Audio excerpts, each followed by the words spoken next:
Okay, welcome. We're so glad you're here. We're so thankful for this mini conference and for the Sisyphean work that has gone into preparing for this. Theology and Peace is an organization that's been around at least since 2008. But we provide a forum for theologians, pastors, lay people, others to study and encourage a broad application of insights regarding mimetic theory and wanting to promote ways of peace. And so this particular conference is the continued effort to do that. So we're so glad to have you here.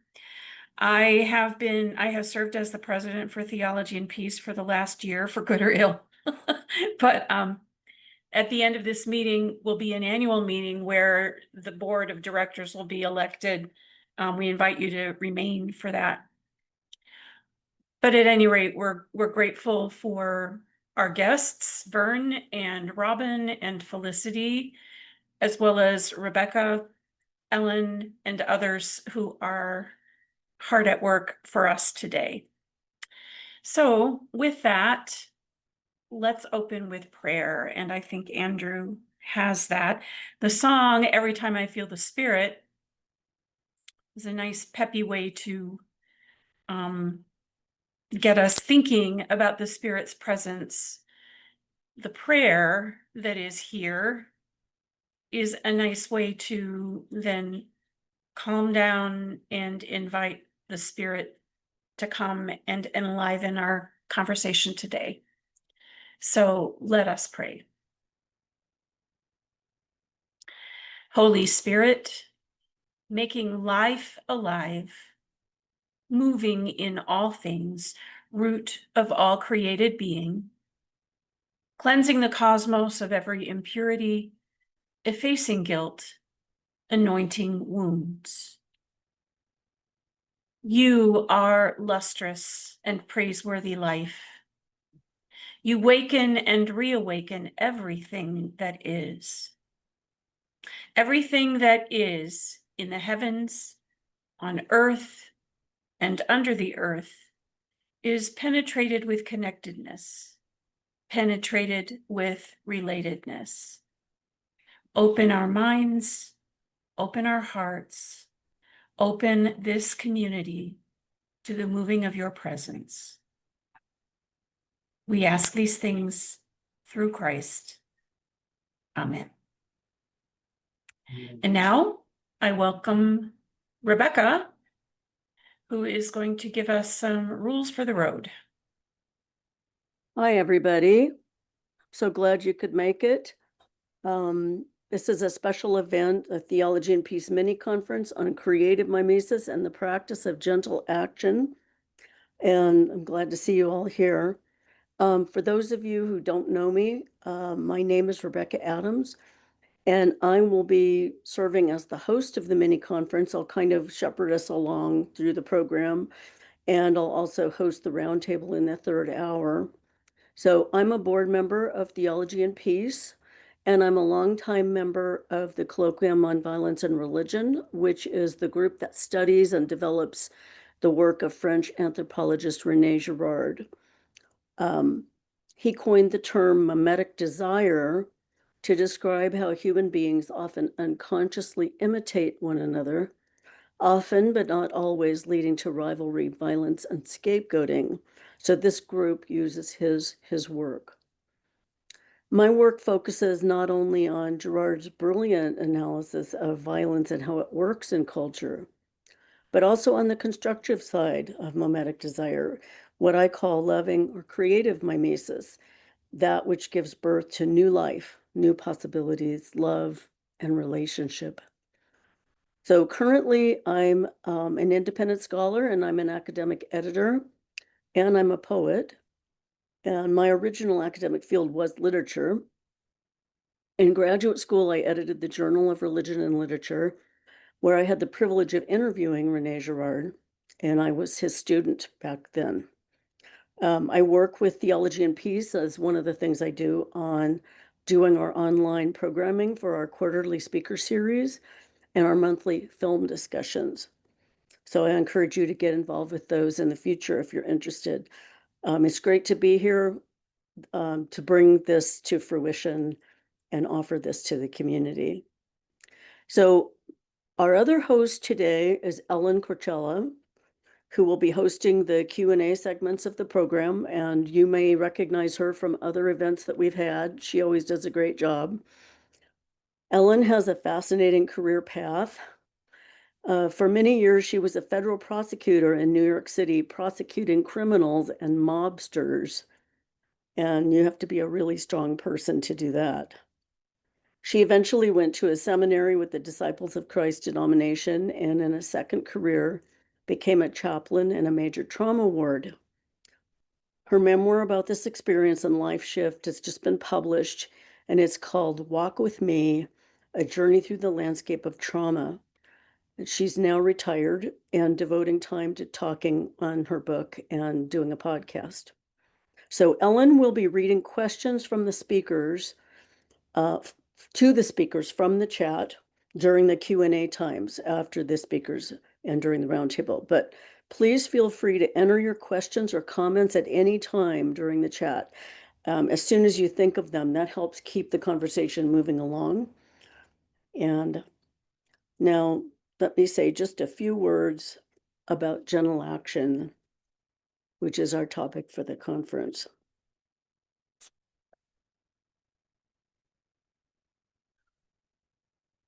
Gentle action isn't a technique only, it's a way of life. It can also be a social and political strategy. It's not something exotic or unusual, but it's already all around us. Like examples of loving and creative mimesis, it's already there. We just have to name what's going on to participate more fully.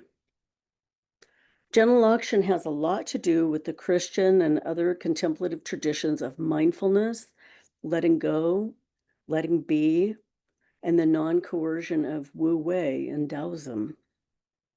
It's not about passivity, but attunement to deeper patterns. From our name, Theology and Peace, you can tell that many of us are Christians. We will talk about theology, and we use Christian prayers and imagery today. However, we also want to welcome those who don't identify as Christian into the discussion fully, and we invite you to participate or not participate in whatever parts of the program, in whatever way feels appropriate and comfortable to you. Likewise, most of us in this group are already familiar to some extent with the thought of René Girard. For those who are less familiar with his work, we hope the ideas will emerge and you'll want to learn more. So let's all take a breath for a moment. May this conference be an enactment of gentle action, not just its topic. May we remain relaxed and attuned. There is no hurry, though we are on a schedule. Okay, so let's briefly go through the schedule of the hours so we know what we're doing. Hour 1 and 2 are the plenary talks by Vern Neufeld Redekop and Robin Collins, and there'll be Q&A at the end of each one of those. Then at the end of hour 2, we will have a 5-minute break. Hour 3, I will be giving a little short presentation and then posing some questions. And then we'll spend the rest of the hour in a generative discussion with the speakers. And we'll have some questions again from the audience during that time. Then we'll have another 5-minute break. Then the 4th hour, that's the hour we'll have the small breakout groups for discussion, and that'll be facilitated by Vern. So just to remind you, a Theology and Peace annual business meeting will follow the end of the conference if you want to stay on and nominate new board members and hear the annual report. And also, I want to call your attention to the fact that there will be an optional follow-up discussion session online on Thursday, October 2nd at the regular Theology and Peace monthly meeting. For those who want to continue the conversation that we've started today, there's going to be a session where we can continue that conversation with the speakers. All conference materials and a recording will be available to registrants in later September. Chat questions that we use today will appear in the recording so that we have a good record of the conference. And like I said before, please put the questions in the chat as soon as they occur to you, because that helps keep things moving. So now I'm going to introduce our first speaker, Vern Neufeld Redekop. Vern is a longtime friend. He's Professor Emeritus of Conflict Studies at St. Paul University in Ottawa, Canada, where he developed graduate programs, and he has a Mennonite background and also has a degree in biblical studies. So before he was a professor at St. Paul, he was with the Canadian Institute for Conflict Resolution, and he was doing third-party neutral training and workshops all over the world. So he's been invited to a lot of different countries as a conflict theorist and practitioner. Vern has extensive connections with the Indigenous community in Canada and elsewhere. And he's also very involved in interreligious dialogue with the Muslim and Jewish communities there in Ottawa and elsewhere. Vern works with innovative interdisciplinary theory and in conflict studies, and puts it together with mimetic theory. It's kind of an unusual thing. He's doing something, I don't know if anybody else is doing that. So Vern and I met in 1995, and we've been working together ever since as longtime members of Colloquium on Violence and Religion. So welcome, Vern. We look forward to your plenary. Thank you, Rebecca, and thank you for the invitation. I'm delighted to be with you, and it's been a wonderful experience for me to go more deeply into the ideas of David Peat and his book, Gentle Action.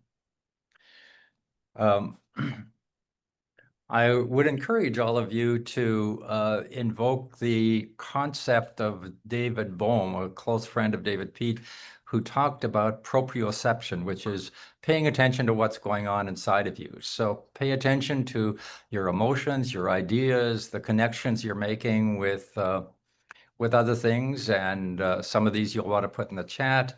Some of these you'll want to express in the small breakout groups at the very end in the 4th hour, and some will be questions that we'll address in the Q&A. I'm going to share my screen now. You'll see me only in a little box, but we'll the PowerPoint slides will help to show what I'm talking about. So when I was finished the whole presentation, I sat back and thought, okay, what's the essence of what I want to share? And it came to me that gentle action is both complex and yet very simple. It expresses itself really in very simple ways.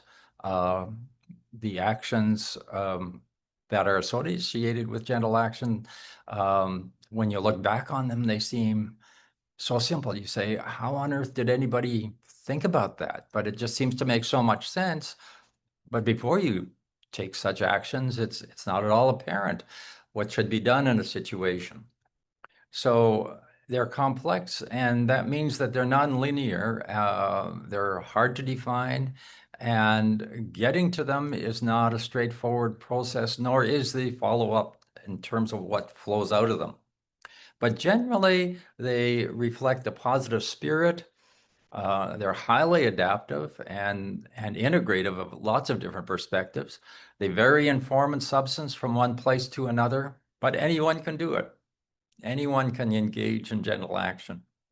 And the important thing is to get a sense of the whole, get the gestalt, if you like. And if you have a sense of the whole, then you can start to see how each of the different parts or components or qualities finds expression in what you do. So this book by David Peat that I just showed you doesn't have a clear logical explanation that says gentle action is this and this and this. David Peat tells a lot of stories that illustrate different aspects of it. And so I tried to put things together in this definition. And don't worry if not every word makes sense. I'll be going into detail about the different aspects of it, and I'm going to show this same definition at the very end, and it should make much more sense to you. So gentle action in a complex relational system or organizational system is an integrative, creative, and loving intervention.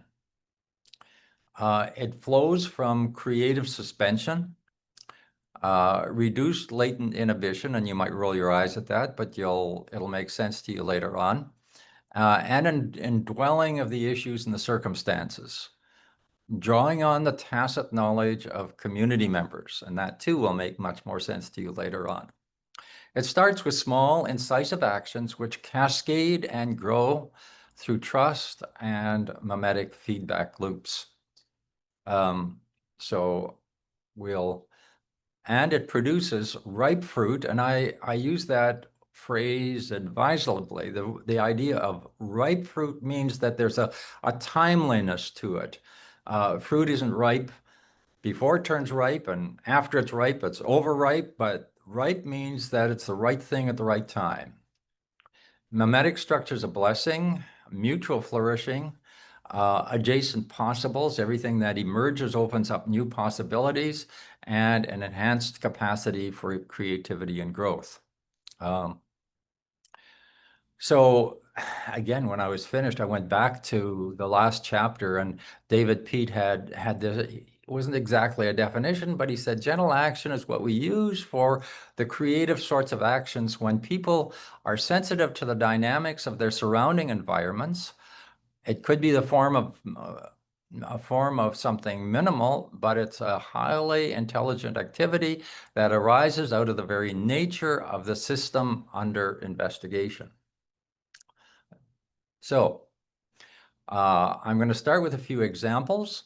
We're going to look at the qualities of gentle action, a sense of the paradigms involved, and some of the dynamics. So these are the qualities I'm going to talk about, and it's overwhelming to see them all on the screen like that, but I want you to get a sense that these are interrelated and work together. Okay, so David Peat has an example that he, in his first chapter, and he comes back to it. It has to do with a couple named Claire and Gordon Shipley, who visited Pari, Italy, where he resides, and he has a center where he was developing the idea of gentle action. They went back to their town of Middlesbrough in the United Kingdom, and it had declined. Industries had closed down, lots of unemployment, drugs, crime, burned out cars, not safe for children to play, and one group rated it as the worst place to live in the United Kingdom. So here's a community that needs help. So they started with a simple act. Gordon walked down the street, knocked on the door of each house and said, "I'm your neighbor," and started a conversation with all the neighbors. Claire would have joined him in this, but she worked in the evenings and couldn't do it. Then with two of his neighbors, they called a group called TAMS, which is an acronym coming from some of the streets there. And TAMS then became a voice for the community. So it was a place where community members could express themselves, and a collective voice could be brought to the city council. They made a video of local conditions, including the drug dealing, and city council started to take actions that would make a difference. They prevented outside traffic from coming in. They gave a permit to use an abandoned building for an office, and did other things to help along. So people started to talk to one another. Children started playing outside. Burned out back alleys were turned into places where they could have community parties. They blocked off the main road so that it could be a place for community interaction and started hanging baskets of flowers. Change came from within, and as David Pete puts it, devised by people who lived within a community, who wanted to make a tiny change for the better, and who ended up totally transforming the area in which they lived. TAMS was a mixed faith group and interracial organization, so it had a way of transcending the different divisions within the community. Another example is my dear friend Naresh Singh, who had a career of working with people in poverty, and he introduced an assets-based approach to poverty. So rather than thinking about coming from the outside and doing things for people in poverty, the approach was to say, what are the assets of people in poverty? What are they already doing? How are they already surviving? What do they bring to the table, so to speak? And so it was an empowering approach. And he later, after he discovered gentle action, said everything that he was doing was really gentle action.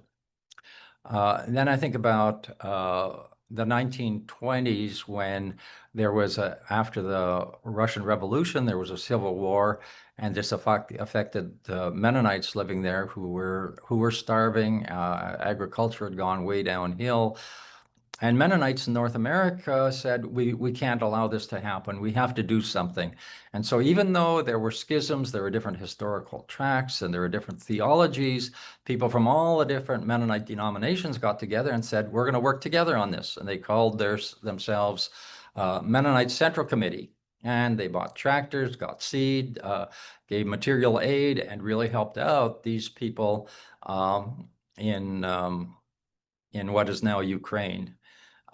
When that time period was over, they said to themselves, oh, there are people in other parts of the world who also suffer. And so Mennonite Central Committee continued and is working to this day and doing tremendous things. But it started with addressing concerns to people looking after their own people.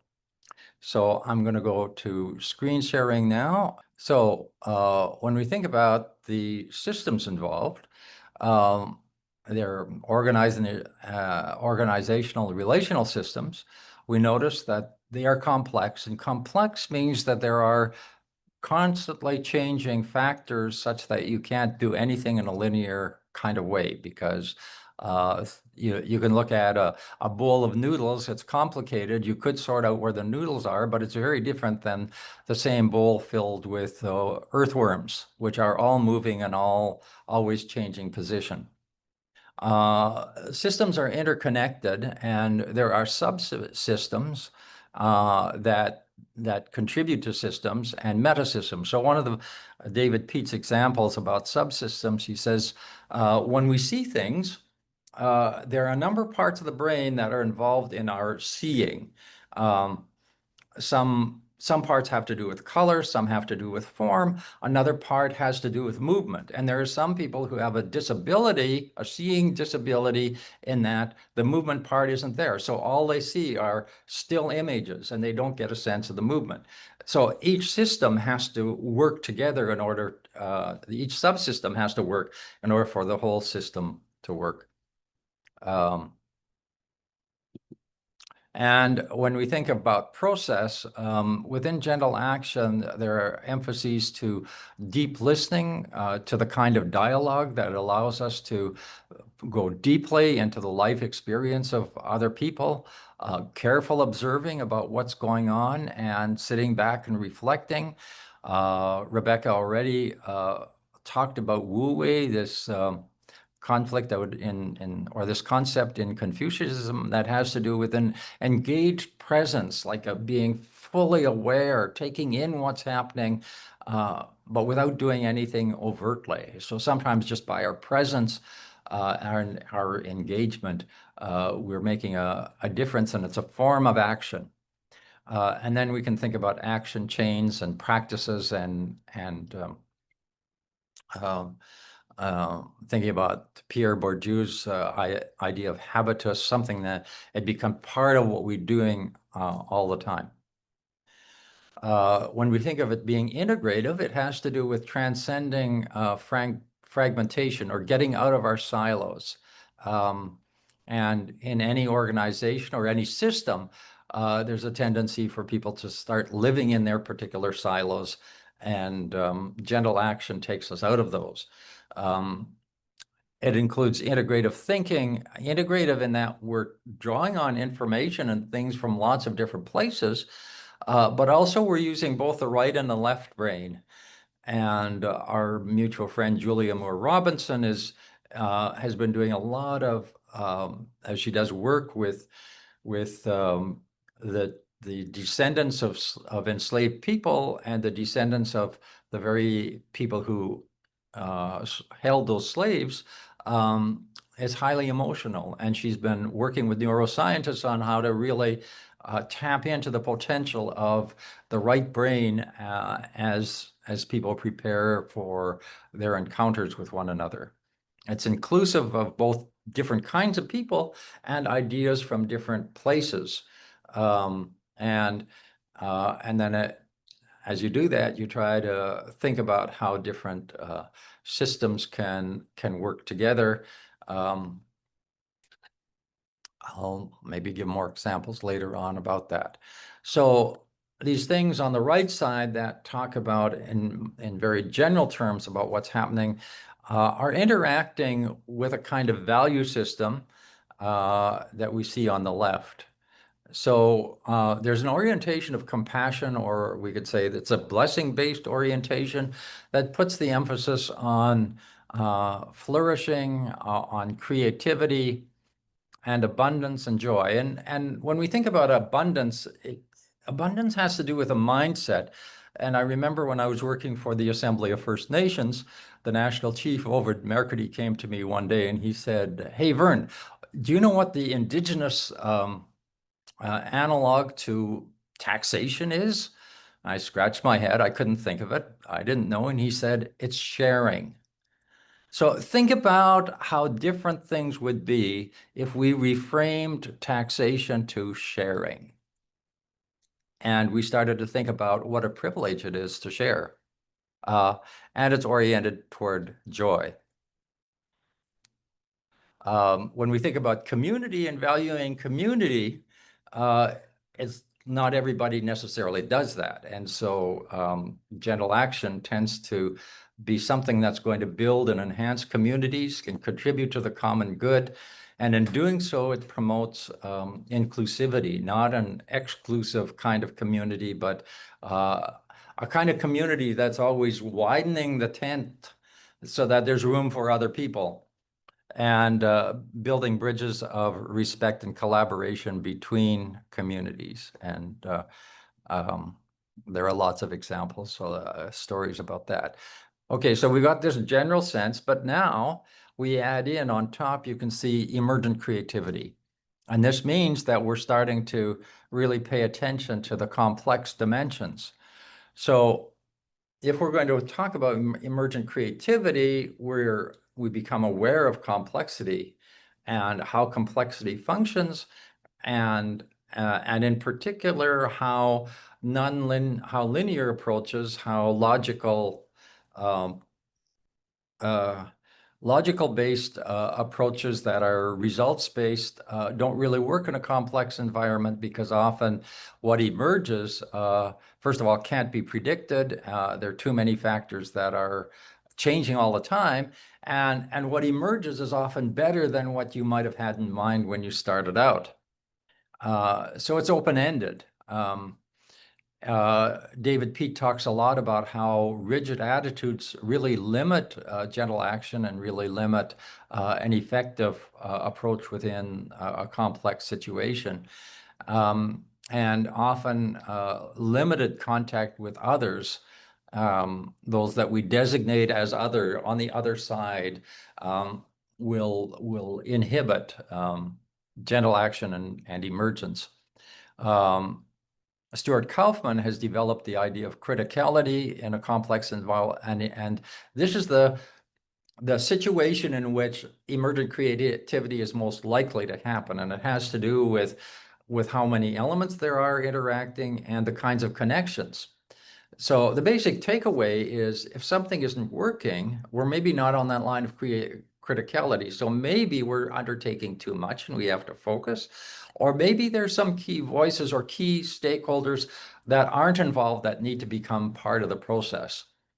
And it pays attention to self-organizing subsystems. So emergent creativity it happens spontaneously. So we think about complex adaptive systems where something emerges without being planned. You think about ants who organize themselves without anybody telling them what to do, but they self-organize. Or if you think about the geese that fly south, they get organized into this V, and nobody's telling the geese. There's no controller that tells them where to fly, but they find their way and they get into formation. So if you're working in a challenging situation, you might all of a sudden see there's some things that's working. And if you take note of that, then you can say, okay, can we support this? Can we learn from it? Is it adaptable to other situations? So I think about Manly Begay, who is the Navajo, and was co-director of the Harvard project on native development. What they did is they went to reservations in the United States that were working well, and they said, okay, why are they working? Do they have anything in common? And they came up with a really neat framework, and they found that everyone where things were really working, they had these points of commonality, which included public-spirited leadership and a good constitution and separation of the economic from the political and so on. All that is to say, if we work from an attentiveness to what's emerging and what's working, it helps with gentle action. And there you can see to this whole diagram, we have mimetically driven. So mimetic, as Girard points out, has to do with imitation and at a deep level. It's not just imitating behavior, but it can be a matter of imitating the interiority, imitating desires and attitudes and values and so on. But gentle action starts by a simple action that then becomes imitated by others. So if we think about this TAMS example where Gordon Shipley was going door to door and just saying, my name is Gordon and I'm your neighbor kind of thing. Well, that became imitated in that other people started to say, well, maybe we should get to know our neighbors, which started to happen. So there's an intrasystem mimesis. So if there's a loving and creative mimesis that starts out, that is based on a care and a blessing-based attitude toward others, that can spread like yeast, as what happened in this TAMS example. And you could say the same thing happened with the work of Mennonite Central Committee and with Naresh's work on assets-based approaches to poverty. And then there's an intersystem mimesis where gentle action in one context mimetically introduces gentle action in another context where people learn the general approach, but the new situation is somewhat different. So this moves to paradigms, and this is a key paradigm for David Peat in terms of understanding gentle action. So one paradigm, when you see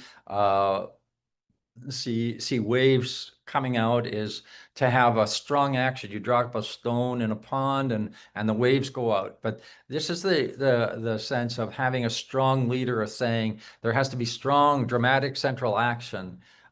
It's reductionist, it's linear. You say, I'm going to just do this, I'm going to force it on the people, and it'll create all sorts of waves.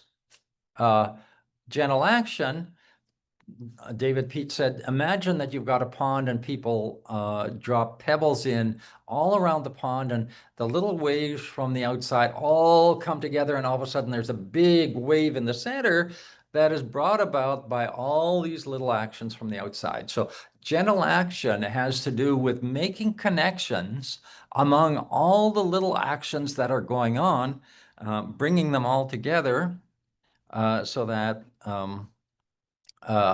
that collectively they make a difference. And if you have a way of starting to let people know you're not alone, you're not in your silo alone, what you're doing is connected to others. And as we get together, or if you think about this Tam's example, getting lots of people together, having a joint voice, all of a sudden enabled them to transform their community and get city council to take action for them. Now I'm going to look at the dynamics, and this is I'm going to go around the circle, starting with creative suspension, and look briefly at a number of different things that feed into gentle action in their own way. So creative suspension is developed by David Peat, and it's like the first responder who, first responders are taught to do an assessment. They can do more harm than good if they jump to, say, looking after one person or doing the wrong thing, but they have to look around, say, what needs to be done first, what's most critical, and then for them, it just happens, almost in an instant, because they're trained to do this. But they look around and they listen carefully, and they make use good judgment then to say, this has to happen first, and that way they are effective. So creative suspension is also like Wu Wei, being fully present but not taking overt action. And when we try to link it with mimetic theory, it means taking a step back and becoming conscious of what are the mimetic dynamics within ourselves and those that we see around us. And I had this student from Nigeria named Nambi, who's actually doing his doctorate on mimetic consciousness. But he said in order to address the conflicts in Nigeria, he thought if people developed a mimetic consciousness, it would help them understand the rivalries that were going on. And in understanding that dynamic, they could start to look at it objectively and take some distance from it and find things to do that could help bring peace to the situation. And you also become aware of the objects of mimetic desire. What are you really trying to accomplish here, and why? Who are your mimetic models? Who are you imitating? And is what you're trying to accomplish really what's best for you or best for the people around? So you can think of creative suspension as getting onto the balcony, if you like, and looking openly, creatively, critically at all that's going on, and even looking at yourself from the balcony and saying, what on earth are you trying to do here, and what's behind it? And once you become conscious of that, you can make decisions about what you really want to do. Then there is listening and observing, consulting broadly with all stakeholders. I got to know the superintendent of the RCMP for Northern Manitoba, and he told all of the officers working on the reserves in that part of the province, go into your community and talk to every Indigenous person on each reserve. And they say, oh, no, we know all these people. We deal with them all the time. We deal with them. But they did it. They went door to door, and they met everybody in these communities, and they came back to him and he said, we didn't know there were so many good Indigenous people out there. We're dealing only with those that commit crimes, but there are so many good people and we weren't aware of it. Listen for emotions, concerns, cares, and desires, and then observe the situation. Who's taking action? Who feels powerless? And so on. Then we want to expand our latent inhibitions. This is another technical term that Pete introduces. But latent inhibition is the internalized filter that limits the data that is deemed significant enough for the brain to process. So we are all limiting what we take in. So if we didn't do that, we couldn't survive because we'd just be so overwhelmed by all the stuff there that we could be perceiving. But sometimes that built-in latent inhibition means that we are filtering out stuff that could be important. And so sometimes you have to consciously go about opening yourself up to new things. So at Cambridge University, at one point, they had weekly dinner meetings with professors, and and it would include everybody from physicists to poets. That would be the Robin Collinses and the Rebecca Adams, and everything in between.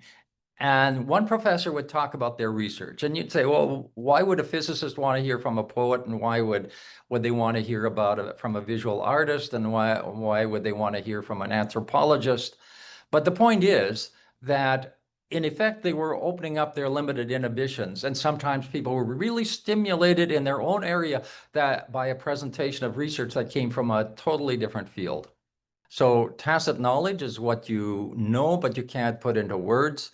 And within communities, there's a whole host of knowledge within the culture that people aren't even conscious of, that they know that they really do know. And some of the best developments take place when you really start listening and delving into and valuing the culture and the things that people have learned through experience. We need to change paradigms. So when we're stuck and the data doesn't quite fit, maybe if we find a whole new way of looking at it and a whole new interpretive framework, it'll help us make a difference. Attend to emergent creativity, take note of new things that are emerging.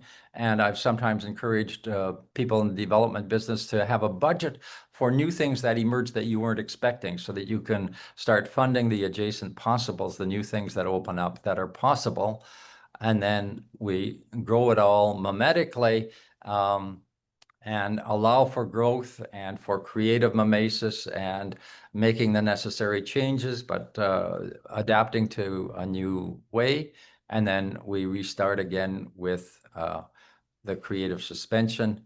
There are a few principles: respect the tacit knowledge, respond to invitations if you're coming from the outside, start with one basic action and let it grow, and have an orientation of blessing. So I'll just read through the definition from the very beginning, and you'll see it in a new way. Gentle action in a complex relational system is an integrative, creative, often simple and loving intervention, flowing from creative suspension, reduced latent inhibition, and an indwelling of issues, drawing on the tacit knowledge of community members.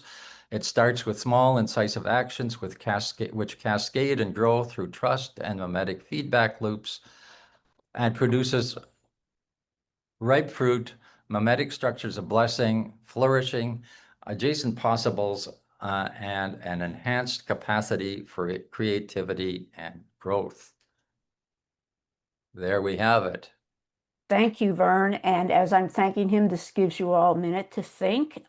We have one question, and I have a question, but from Victoria, early in your talk, she has asked, what are metasystems? So I think we're just going back to some, definitional terms. Okay, so you can think about meta as being an overarching system. So you can have, so think about within the body, you have a digestive system, and you have a cardiovascular system, but our body as a whole is a metasystem within which all of these subsystems are working. So we integrate all of that stuff together. I have a bit of a question, so this is entitled Gentle Action, which seems to infer that not any small action is what generates this flow of change, but something gentle. So could you describe a little better what is meant by this descriptor that the action needs to be gentle? I'm not sure whether that means it needs to be small or you're talking about a lens that you spent, that the action must come from a lens of lovingness and compassion and things like that. Okay, it's interesting, as I've gone through the Gentle Action book a number of times, I don't recall David Pete talking about the gentleness so much. But if you think about what we regard, if you think about the pebble in the big boulder in the center of the pond dropping, as opposed to the little pebbles around, the little pebbles around are gentle. They're not intrusive. They're not power oriented, if you like. They're drawing on. They have a certain orientation. They're oriented toward bringing waves together toward the center, but they're not forcing something. And so I guess the gentle part of it is that it's not forced. It's not compelling. It's not. It's doing something with a sense of hope that this might make a difference. So what happened when October 7th, when Hamas did its thing on the people of Israel, took violent action, and then the war started, I sat back and I thought, what can I do? And I thought, what I can do is I can reflect and I can write. So I just started reflecting and writing, and this turned into the beginnings of a book. And I got a co-author who was a Muslim woman, and it created a chain of things. And one of the things that it's contributing to is a Barakah project being undertaken by a rabbi in Jerusalem who has a vision of blessing and making Jerusalem a city of blessing for all nations. I didn't start that, but through my reading and my reflecting and writing and sharing and whatever, it came to be connected with that and enhanced that. Okay. We have a question here from Marie Eve Machon, and she writes, I hear well the potential of a system as a whole engaged in gentle action as opposed to a group reacting with an inspiring, strong leader.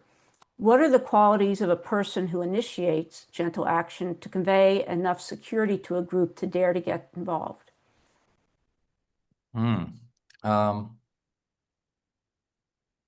Okay, if I think about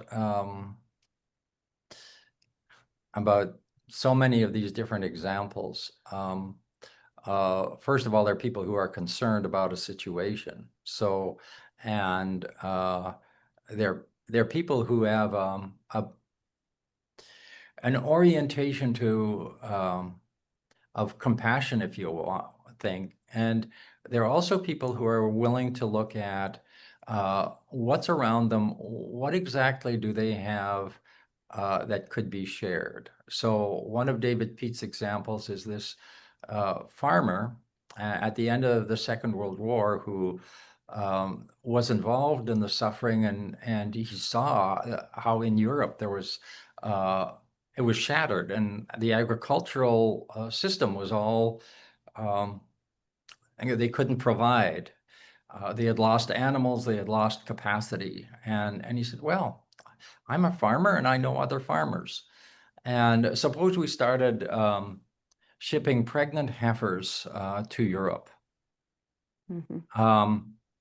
And the deal would be that anyone that got one of these pregnant heifers would have to share the calf with one other person.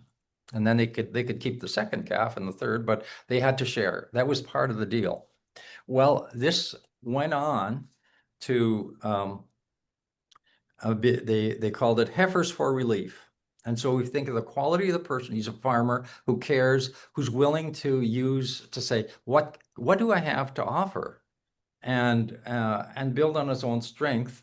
And today, Heifer International is involved in distributing over 25 different types of animals, from silkworms to water buffaloes, They are particularly concerned to provide what they call 7M animals. These are animals such as goats, water buffalo, and camels that provide meat, milk, muscle, manure, money, materials, and motivation.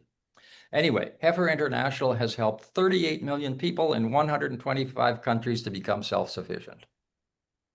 I mean, that started with one farmer saying, what do I have to offer? And what he could offer was a pregnant heifer, if you like. And it caught on. So it's an attentive, and it's a willingness to engage, to listen deeply, and I would say to be attentive to where's the action taking place. And a lot of times we try to do things for people, and it's important that people themselves take action. And so what this farmer was able to find is he could do something that the people in Europe were farmers. They knew what to do with a heifer. That was, so many aid projects have sent cows to places where they don't need cows and the people don't drink milk. But in this case, he was able to connect at a deep level with fellow farmers, and they knew what to do. So it's an attentiveness to what is needed in the situation and what would empower people to do something. He didn't just keep sending meat over there that would just be consumed. And he didn't just send one animal, but it was something set up that could have ripple effects, if you like, some cascading effects. So there's the orientation, the willingness to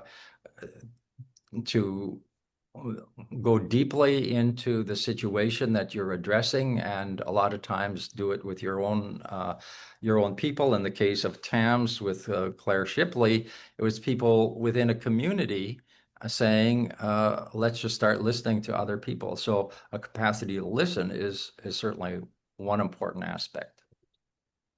No, I just want to do a quick follow-up and say it seems to me the image of this quality is of a host. There's something about hospitality, inviting in this gentle action, of being a host, in the sense of allowing a space and inviting others into a space. Why I say that is because I'm just looking at the gentleness of it and making a distinction between just small acts, and I'm looking for the power in it.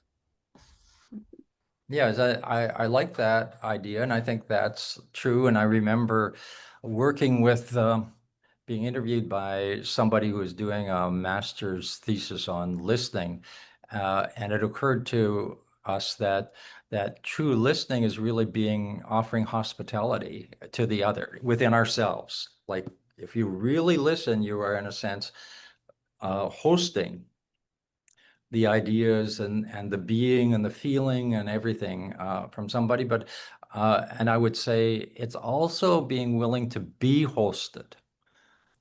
And I've had the privilege of being hosted where I was the only person who looked like me in a group of feminist women or a group of South Sudanese people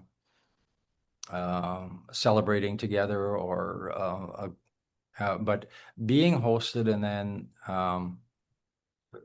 and out of being hosted, hearing what was really needed. Thanks, everybody, for your patience. I know that there is so much more we could talk about, and the time is limited, even though we do have a full schedule. So hang on to your questions, and you'll have time to bring them up in the small group discussion time, if not before then. So we're going to move next to our second plenary speaker, Robin Collins. And Robin and I have a long history because we're married.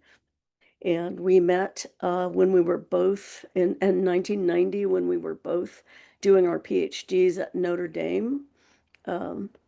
We had offices on the same floor, and we met in German class. So Robin specializes in the history and philosophy of science, philosophy of mind, and philosophy of religion. And he studied with Alvin Plantinga, who directed his dissertation at Notre Dame. He did a postdoc in philosophy of science at Northwestern University in Chicago after graduate school. And he was hired to develop a strong philosophy program at Messiah College, now Messiah University, in 1994. And they have had a 4-person department at least most of the years that he was there. So in recent years, Robin was awarded a major Templeton grant for 3 years to study and publish on the fine-tuning problem in the cosmos, which is a well-recognized issue in the field of physics. And he went to graduate school in physics at the University of Texas before he decided to go into the philosophy doctorate. So his unique contribution to that a fine-tuning discussion is the issue of discoverability work. He may say something about that.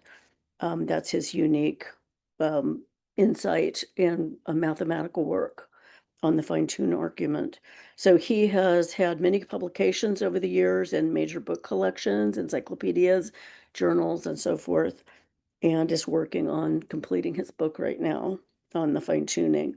He's been invited to Helsinki, Oxford, Stanford, Turkey, and directed a dissertation in Iran. There are Muslim scholars who are interested in his work, and he has lots of interviews and things on YouTube if that interests you. So with that, I'll introduce Robin for his talk. Thank you.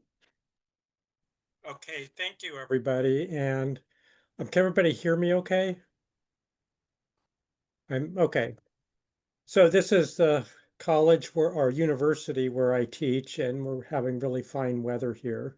So as you can see in my background, thank you, Rebecca, for putting this together. I know how much work this has been for you. I've been right in the midst of it, much more than you might anticipate. And thank you, Vern, for a wonderful talk. So my talk is going to come from a little different angle than Vern's. Vern's was more, I would think, the kind of nuts and bolts on the ground and some of the sort of approaches you might have to enact gentle action. Mine's going to be more on, first of all, what would the world have to be like for this gentle action to even work? And how does gentle action connect with big approaches people have, orientations they have to the world? And then how does it connect to spirituality and science? So it's going to try to fit all those together. It's sort of a view from 30,000 feet up that tries to unite a lot of different discourses. And I think that will help not only make it plausible, but how to further refine gentle action and institute that kind of idea, practice it in our own lives. So the title of my talk is The Spiritual and Scientific Foundations for Gentle Action, a Global Vision. So I first am going to start this by talking about magic. And when we think of magic, we might think of Harry Potter, that, you do an incantation and a certain result occurs, or we might think of voodoo dolls. And I call that left brain magic. It's magic in which we try to manipulate the world. And it's the sort of thing, the linear kind of operation on the world that Vern talked about. If we do A, we do the incantation, then B will occur. And now I think that magic works, but here's where it works. It's science and technology. Our incantations are all of our technology that we have. I flip this, I'm on screen. If I flip a light switch, the light goes on. So it's a certain, and I call it magic because it actually is, when you get down to the bottom of it, very mysterious how it works. And because it relies on these fundamental laws, but why does the world obey these fundamental, usually mathematical laws? is a very mysterious thing. Now, there's another kind of magic that gets neglected, and we'll see why it gets neglected, and I call it right brain magic. And in right brain magic, you tune in to the situation, you're present to the situation, and by being present to the situation, you perceive things that then give you information about the situation and help guide your action so that little things you do make a big difference. That is just what general action is. And I'll elaborate on that more. It's a right brain form of magic, and the effect occurs a lot more than you could predict. It's once again a kind of mysterious how it all works, and it works in complex systems, but the world is structured a certain way so that works. So I think that's a good overarching frame to put it into. Now, a person that's really developed more than anybody else is neurologist and psychiatrist of this right brain, left brain thing is Ian McGilchrist. And I think he's pointed out something really powerful.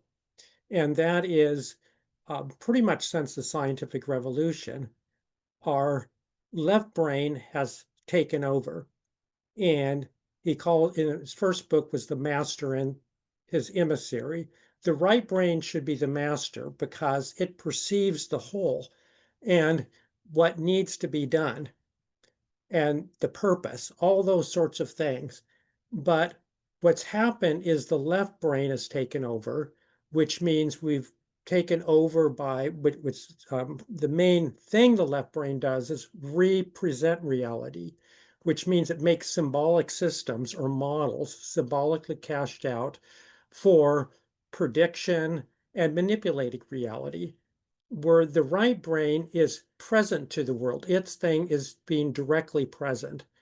And what's happened is we've moved over to the left brain and viewed all of reality as simply to be manipulated. That's the frame by which we enter, and that there's nothing more to reality. It's given rise to a sort of mechanical view of the world, in which the world is just a set of parts and linear, as Vern talked about, interacting with each other. And what's interesting about the left brain, and this is demonstrated by neurological studies, is that when somebody has a stroke to the right brain and they're living in the left brain, what happens is they deny there's anything else. The left brain is unable to acknowledge a reality outside of it. So they will deny that the right brain controls the left arm and the left brain controls the right arm. And so they have the stroke, their left arm is paralyzed, but they'll deny it's paralyzed. And if you show they can't move that arm, they'll say, well, it's not my arm, it's somebody else's arm. They'll make up all kinds of excuses to save their own view. And so McGilchrist says is that this is what's happened. And so our whole culture is very much focused on a kind of mechanistic view, and that leads to forced action in this context. And then we dismiss anything else as being woo-woo. And because the left brain not only is after control, but it's after manipulation, but what I would call cognitive control of reality. It's afraid of any kind of mystery. So it wants to have it all laid out, A, B, C, D, in some model. And even though it's ultimately based on laws, which their operation is mysterious. And now contrast that with somebody who's had a well-known neurologist who had a major stroke in the left brain and took her 8 years to recover her speech and things like that. And she experienced the world very differently. Her name is Jill Bolt Taylor, and she experienced the world as being all interconnected and having energy flows, a very different experience than our left brain kind of experience, and the way our society and institutions largely operate in a left brain mode. Another connection you can make with the right brain mode being present is the Romantic poets, particularly Coleridge, who called this kind of operation is the primary imagination. And he thought of the primary imagination as repeating in a finite mind the infinite creative activity of God in the world. So I've already said a little bit of how this relates to gentle action. So a key here then is, for make the relation more explicit, is it's being present to the situation, being present to the world. And then this could be thought of as the, and Simone Weil, a famous Catholic mystic and activist, which she says is an act of love and generosity to do that. As a primary act of love is to be present not only to the world, but to other people. And then this connects up with, by doing that, small actions can have large results. Now, here's where a connection with science occurs, is it's known as the butterfly effect. If like a butterfly flaps its wings one way in South America, then maybe, let's say, 20 days later, there'll be a hurricane in Florida. But if it happened to flap its wing another way, a very, very, very, very small action, there'd be no hurricane. So what chaos theory illustrates is that very small actions, just this is just out of physics, can have huge effects later on. There's that butterfly effect. You also see this just in, the practice of acupuncture, like in a physiological case, is trying to change with your needle little energy flows to get your body back in harmony. That's actually a medical practice in China of gentle action. And since they have a much more holistic view of the world than we do, that's why you have things over there like acupuncture. Now I want to get into a practical action for this.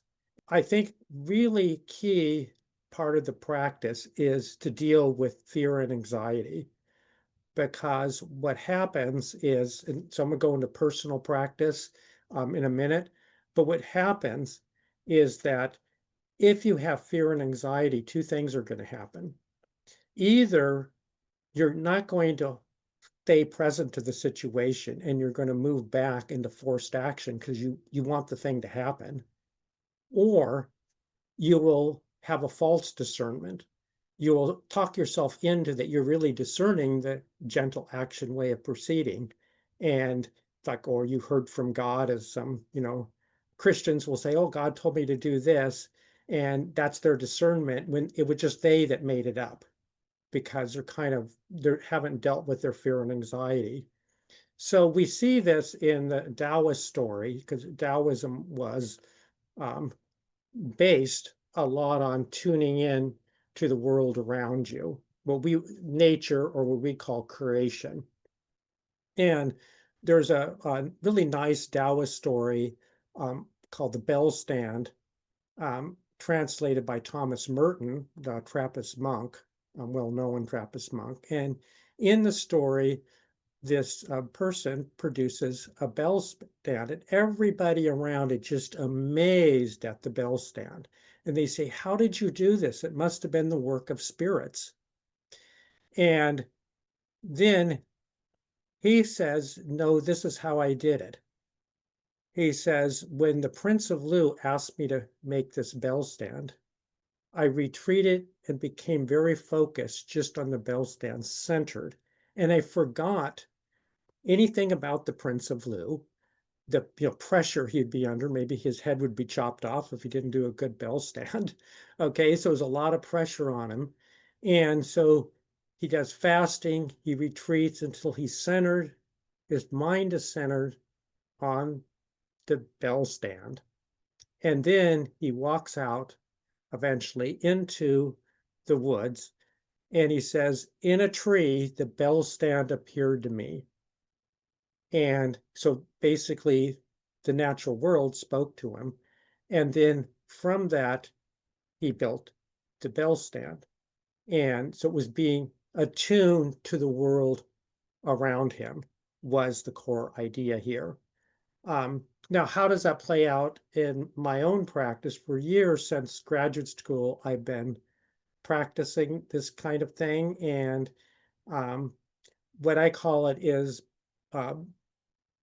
being attuned to the energies, because that I learned later links up to Eastern Orthodox thought, in which we and nature participates in the energies of God. And the final redemption of nature is a kind of full participation in what they call the energies of God. So the energies there are both have form and direction, a telos, and an activity to them. So somebody had a question. What is a bell stand? That's a stand of wood where you put a bell on it. Anyhow, that's what it's a particular art object you would produce. So what I've done is I wait to the things gel, what I call gel inside before acting, especially on major things. So here's this has worked many times in seemingly miraculous ways. Rebecca would say, well, you seem to have a charmed life in your profession. Things just kind of work together. And here's an example of that. So in 2001, I got a Templeton grant, $10,000 to bring in two speakers. I gave half of it over to one of my colleagues, and I was supposed to bring in a speaker. This was fall 2001. I had to use up the grant in a year. I just could not think of somebody to bring that felt right, that gelled. So it was till the next June, I still hadn't had anybody to bring in. Nothing had gelled, and I was anxious. You're supposed to usually bring in somebody a year ahead of time. So it finally occurred to me, somebody I really liked was the works of Keith Ward, who was a philosopher and theologian who was Regius Chair of Divinity at the University of Oxford, which is the oldest chair at Oxford. So I emailed him and I said, would you be willing to speak? Now, Messiah College, it's on nobody's radar, particularly somebody from Oxford. And amazingly, he said yes. For his own reasons, he wanted to come. And he said, well, only can come between September 8th and 13th. Then I asked him, could you email me some of your talks? He gave me a list of 10. And I had to have him do a talk on science and religion, but there was 2 other talks on that. He was also an expert in world religion. And one of the talks was speaking about God after September 11th. And the other talk was on Islam. And well, took a little while for me to realize this. I said, well, why not have him do a talk for the first anniversary of 9/11? Because he's coming here over that time period. And so I called the college and asked them if they had anything. They had nothing for the first anniversary. And we're a college very much emphasizes peace and nonviolence. So this would really make sense to have something. And so we ended up arranging for him to be the main speaker. Rebecca also put together a wonderful slideshow, and it was really a hit. We had something really big. And then he spoke on Islam. So it was another thing. Then he did a science and religion lecture. And to top it all off, him and I got along really well together, and he became a friend of mine. So it was because I waited and allowed it to gel. I had to deal with the anxiety. Now, I've learned a technique that really works well for me to deal with the anxiety since then. It's worked in other cases. What I do is I imagine the worst case scenario and I enter into it as much as I can as though it actually occurred. And interestingly, what happens is when I do that, a sense of peace comes over me. And also, it's like Christ is there with me and everything's going to be all right. And I'll talk about how that connects with participatory idea of atonement when I get there. Okay, so that's practice. And now I want to move into what the world would have to be like for all this kind of thing, this kind of practice to work. Because if you're tuning in, first of all, you have to get information that is beyond any normal means about what's going on in the world. And second, if you're going to do general action, the world has to be constructed in such a way that the guidance you get, you do this is such that if you do this minor things, the system will act in this nonlinear way, in a good way and not a bad way. I mean, usually if a system's really complex, if you do something here, you mess up the whole system. Okay, a lot of systems. So the nature has to be engraced in some way. Well, this connects to work that Rebecca had mentioned I'm doing.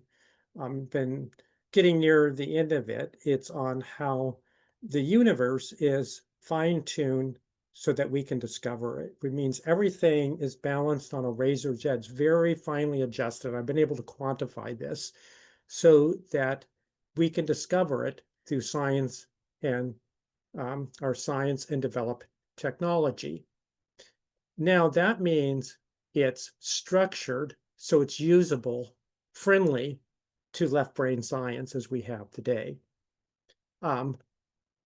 Famous scientists such as Eugene Wigner and Albert Einstein recognize this. I've taken their work and quantified it and showed how you could do it, predict something quantitative, but they recognize it with Albert Einstein saying the most miraculous thing about the world is it's intelligible. And then Eugene Wigner, one of the major founders of quantum mechanics, in saying that the world is, what I put it, he said, unreasonable effectiveness of mathematics, that it's so effective, he said, is a miracle which we neither understand, so it's like magic, nor, he said, do we deserve it. So it's grace. It's both grace and magic for our ability to do science and technology. Now, here's the interesting thing. That, I think, now extends to this right brain magic. So we see it already in the area of the left brain science itself, this mysterious engraced order, so this can occur. So how does it extend to the right brain? Well, first of all, I'll just name a couple, then I'll go into some actual scientific findings. It extends to the right brain, first of all, in the developmental theories. In the development of theories in the history of science, this is kind of well known and well documented, is it's usually right brain insight. It's the person being present to something larger than themselves. Albert Einstein called it the cosmic religious feeling and credits it with like Kepler's discoveries and all these other people's. And it's well documented in science. It's you perceive a larger whole. Then what the eminent scientists are able to do is and I would say eminence in any field, is take that presence which is characteristic of the right brain and translate it into the symbols and models characteristic of the left brain. If you are just over in the right brain itself, that's all you stay there, you're kind of a mystic. If you just stay in the left brain is what I call a technician. It's those people that can move back and forth. So both the left brain and the right brain are needed. I wouldn't want to scapegoat the left brain. I think in the case of general action, the role of the left brain is testing supposed right brain perceptions. So you put it through a testing process. Otherwise, people could think, oh, I intuit this is going to occur, and it could be completely off the wall. And it also, by forming a basis, as we learn about the world, that allows us to see further. It's more like if we get to a ridge, if you've ever did mountain climbing, you don't see the next ridge after that until you get to the first ridge. So we can see further. So our right brain perception gets extended. So the history of science documents this. So does how effective mathematics has been. And if you think about it, like early on in science, there's these people doing all this head games of mathematics, you'd wonder, what in the world does that have to do with the world? They're thinking inside their head in this very abstract realm, and yet mysteriously it has everything to do with how the world works at a fundamental level. And then finally, there is the findings of science. And in the case of the findings of science, like quantum mechanics, for instance, in quantum mechanics, what it is showing at just at the micro level is things are entangled. There's not the separable world as we think there is, like, and that's the linear world where there's this particle here or this particle there causes something to happen in the particle over here. This sort of world that you can break up into a simple set of components and then a simple model with various interactions that predict things. We know at a deeper level the world is not that way, and that's via Bell's theorem. It also, we can't get rid of the observer dependence. So there's some of measurement in quantum mechanics. So there's some interdependence of us with the world. It's not just this dead thing out there. And along with that, if you went with David Bohm, there's has everything also to do with, I think, general action. There's what he calls the explicate order, but how things as they appear to us at this macroscopic level, then there's an implicate order of that is actually responsible for that. He calls it the implicate order. It's like the explicate, if you have a DVD disc, the explicate order is what you see on the screen when you put the DVD disc in. The implicate order is all that hidden information in the DVD. And then the general action involves tapping into that. And then I'll just say a couple words. I'll make sure I keep on time here, so I've got to look over at the clock. This occurs in other areas of science. So in the kind of pattern is to a first approximation, things look like they're breakable in parts and everything, these simple linear interactions. But as you go deeper, you will find that that's not the case. Things are complex and much more subtle and interdependent. And why do they initially appear that way? Well, that's where the discoverability thesis comes in. That allows us to discover. We have to start somewhere. So it's fortunately simple at the beginning, but then immediately gets all this interdependence occurs. And so we see that not only in like physics, but we see that in genetics. Initial genetics was, you might even learned in school, Mendel's, laws of each gene in your body was supposed to be tied in to a particular trait. Like there's a blue eye gene, there's a brown hair gene. But what we found is it's vastly more interdependent and complicated than that there's all these gene interactions. So that one-to-one correspondence is only to a very weak first approximation. And really, there's vastly more going on. In fact, a huge mystery is what's called morphogenesis, and how all cells somehow know in very complex three-dimensional patterns how to differentiate. And that's very difficult, I think impossible actually to break down into this kind of linear mirror chemical interactions. And you get the same thing in ecology. They used to think of species as separated from each other, but now you get the species, they find there's huge amounts of interaction. There's really a whole ecosystem, and you can't think of the species as separate any more than you could think of the cells in a body and understand how they operate as separate from the body. They really form a single organism. So there's a really interesting case of this called the Wood Wide Web.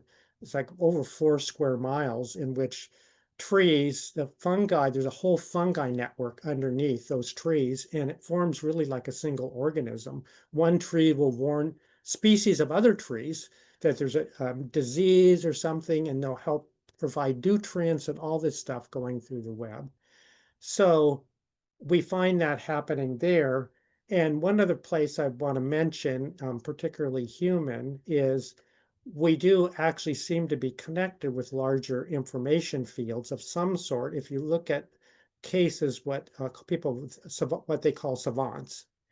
So cases like there's mathematical savants, the man who knew infinity, who could just see theorems, and had wrote down a lot of theorems, and they were proved later, or musical savants, like there's one kid who was on 60 Minutes called Blue Jay in New York, who he knew how to play the cello at like 3 years old, and music came into his head in 2 channels. And his parents bought him a special computer so he could type out all the notes. And then, if I remember right, by 12 years old, he had 5 of a symphony played with the New York Symphony Orchestra. And so it seems like he was tapped into something larger. And writers talk about this, that the ideas and scientists, this inspiration comes to us. So all that is very akin to a kind of gentle action. We're in touch with much larger, vaster information than we think we are.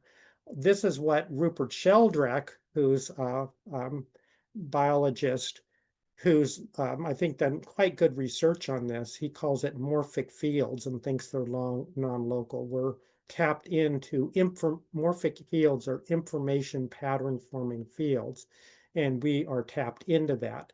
So in the case of gentle action, it would be through our presence being tapped into an information field that tells us what to do, where the pressure points are. If we do some gentle action here, this is going to occur elsewhere. And I want to just say one thing.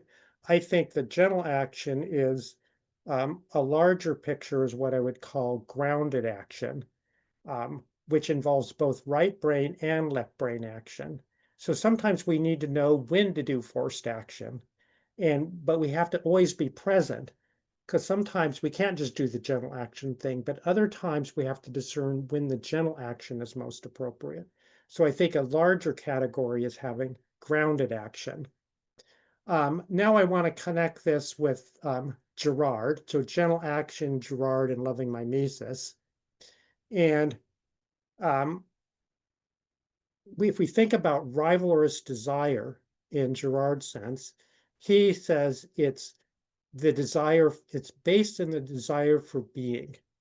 But guess what? If you're present to the world, you already are participating in being.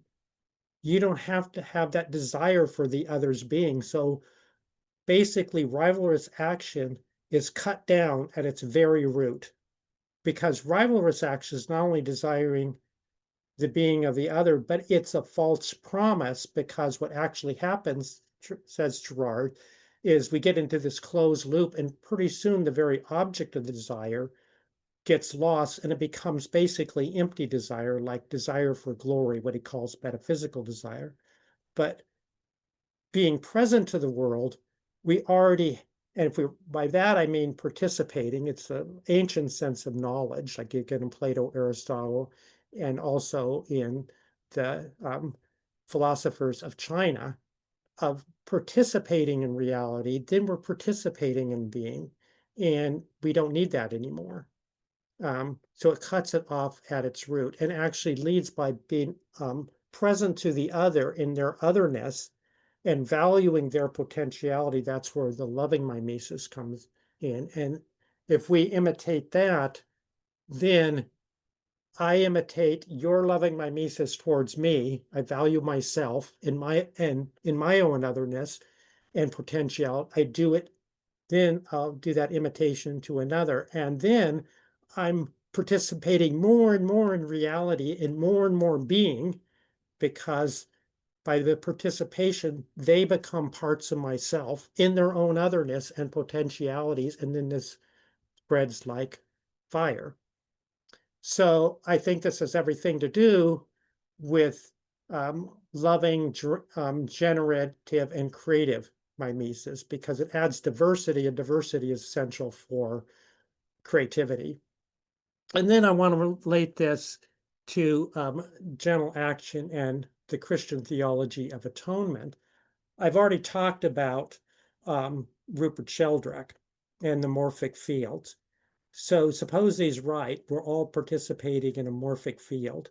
So if you look at Paul in St. Paul, that is, talks about us in the morphic field language, we're all participating in the Adamic morphic field. That's the morphic field, if you did in Girard terms, of rivalrous desire, sort of empty desire, a lack of presence to the other. Then in a participatory model of atonement that I've worked out, Jesus on the cross, he first of all faces our human life situational vulnerability in the very worst of, torture, the worst of human circumstances. He faces our vulnerability, just like I had said, entering into the worst case scenario. But in that worst case scenario, he acts in perfect faith, hope, and love. And so what we can do, that creates a new morphic field and new information pattern. Then we, through both dying, being present with him in his death, recognizing our own vulnerability, not trying to escape from it, which a lot of people have argued is a source of evil in the world, like Becker, in a famous book, argued this, The Denial of Death, Ernest Becker, and then Scott Peck in the book, forgot the name of the book, but he argues this, and People of the Lie. So it leads, all the trying to accumulate wealth, fame, it's all denying our own vulnerability. Then when we do that, that opens us up, puts us in a situation, we die with Christ, as Paul says in Romans chapter 6. If we die with him, we're united with him in his death. And this is, Paul repeats this kind of thing over and over again. If we die with him, we're basically facing our true life situation, then we'll be united with him in his resurrection. And what does that mean? That means his faith, the faith of Christ, will operate through us. And that faith, I would say, is closely connected with love, because that faith sees beyond the surface, becomes present to the other. That's what he did on the cross.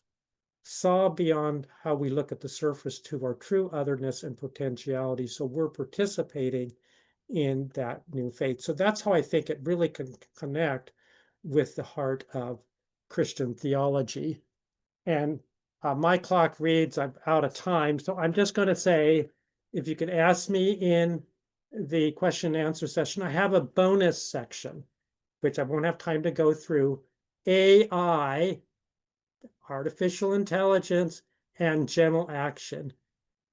I think a hopeful view, it can actually really support gentle action. Now, there's a pessimistic view I can discuss. I have like 3 minutes for this, but I'm out of time unless unless the time czar is willing to grant me some more time. But Ellen's the time czar. Well, we could just do it in question and answer. Well, I mean, I would love to hear it. I think, Or yeah. you can ask the question. Yeah, let me ask a question and you work it into the question. How about that? That would be cool. What I'm going to do is, because you went over a lot of things that I think some of the other questions that were being asked could kind of work there. You certainly answered one of my questions I had in my brain, which was, I wondered how Pete's understanding of physics helped him come up with gentle action. And in a way, you answered that question in many ways. But I'd like to know if you've thought about what you're talking. So Paul Nectarline wanted to know what might be the relationship between something like a gentle action concept and larger movements that seem to have succeeded,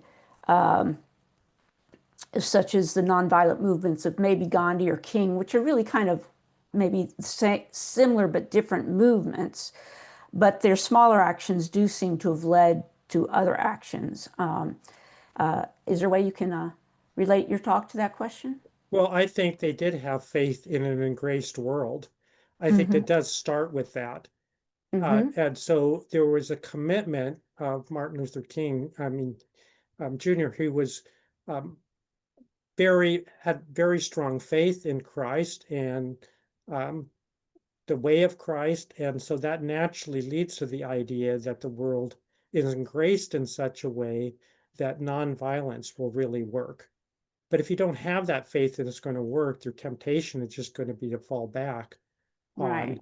on the forced action.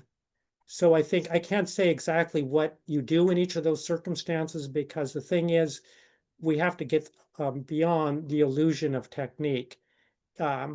It's like, I didn't bring up a gardening example, but I had a gardening example in there. In gardening, you don't force the plants to grow. All you can do, and this is, I think, what Vern is talking about, is cultivate. So he's talking about, here's the techniques you do to cultivate, but you can't make it grow.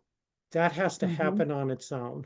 And so he discerned, Martin Luther King, how to cultivate, but the growth was up to the system itself and its potentialities.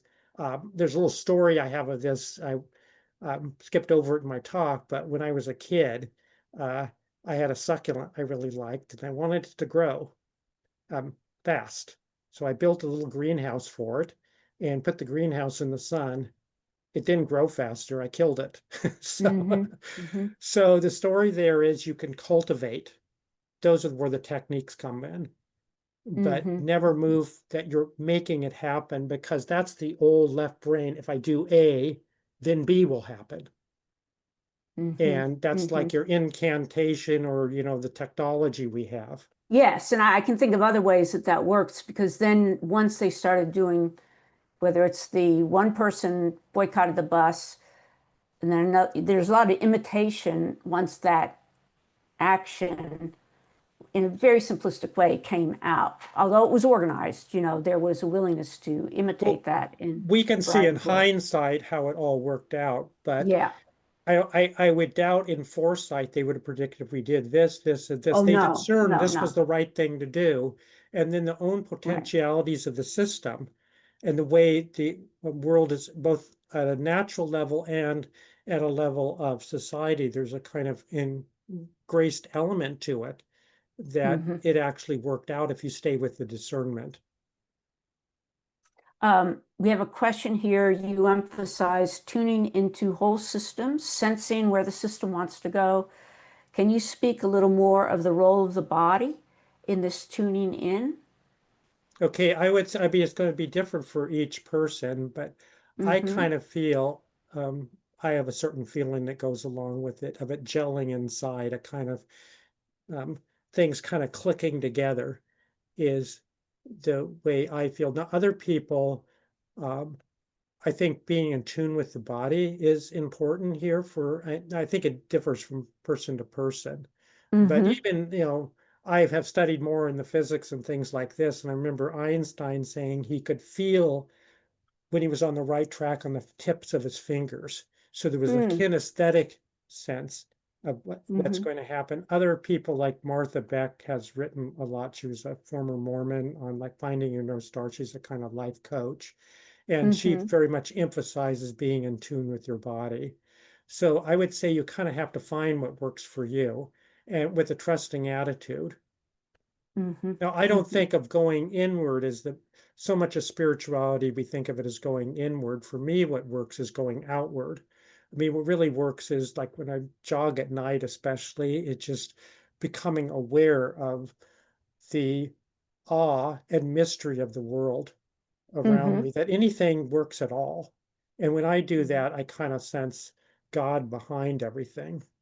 And I do that, I guess I tune into my body when for what I want to, eating well and all those sorts of things.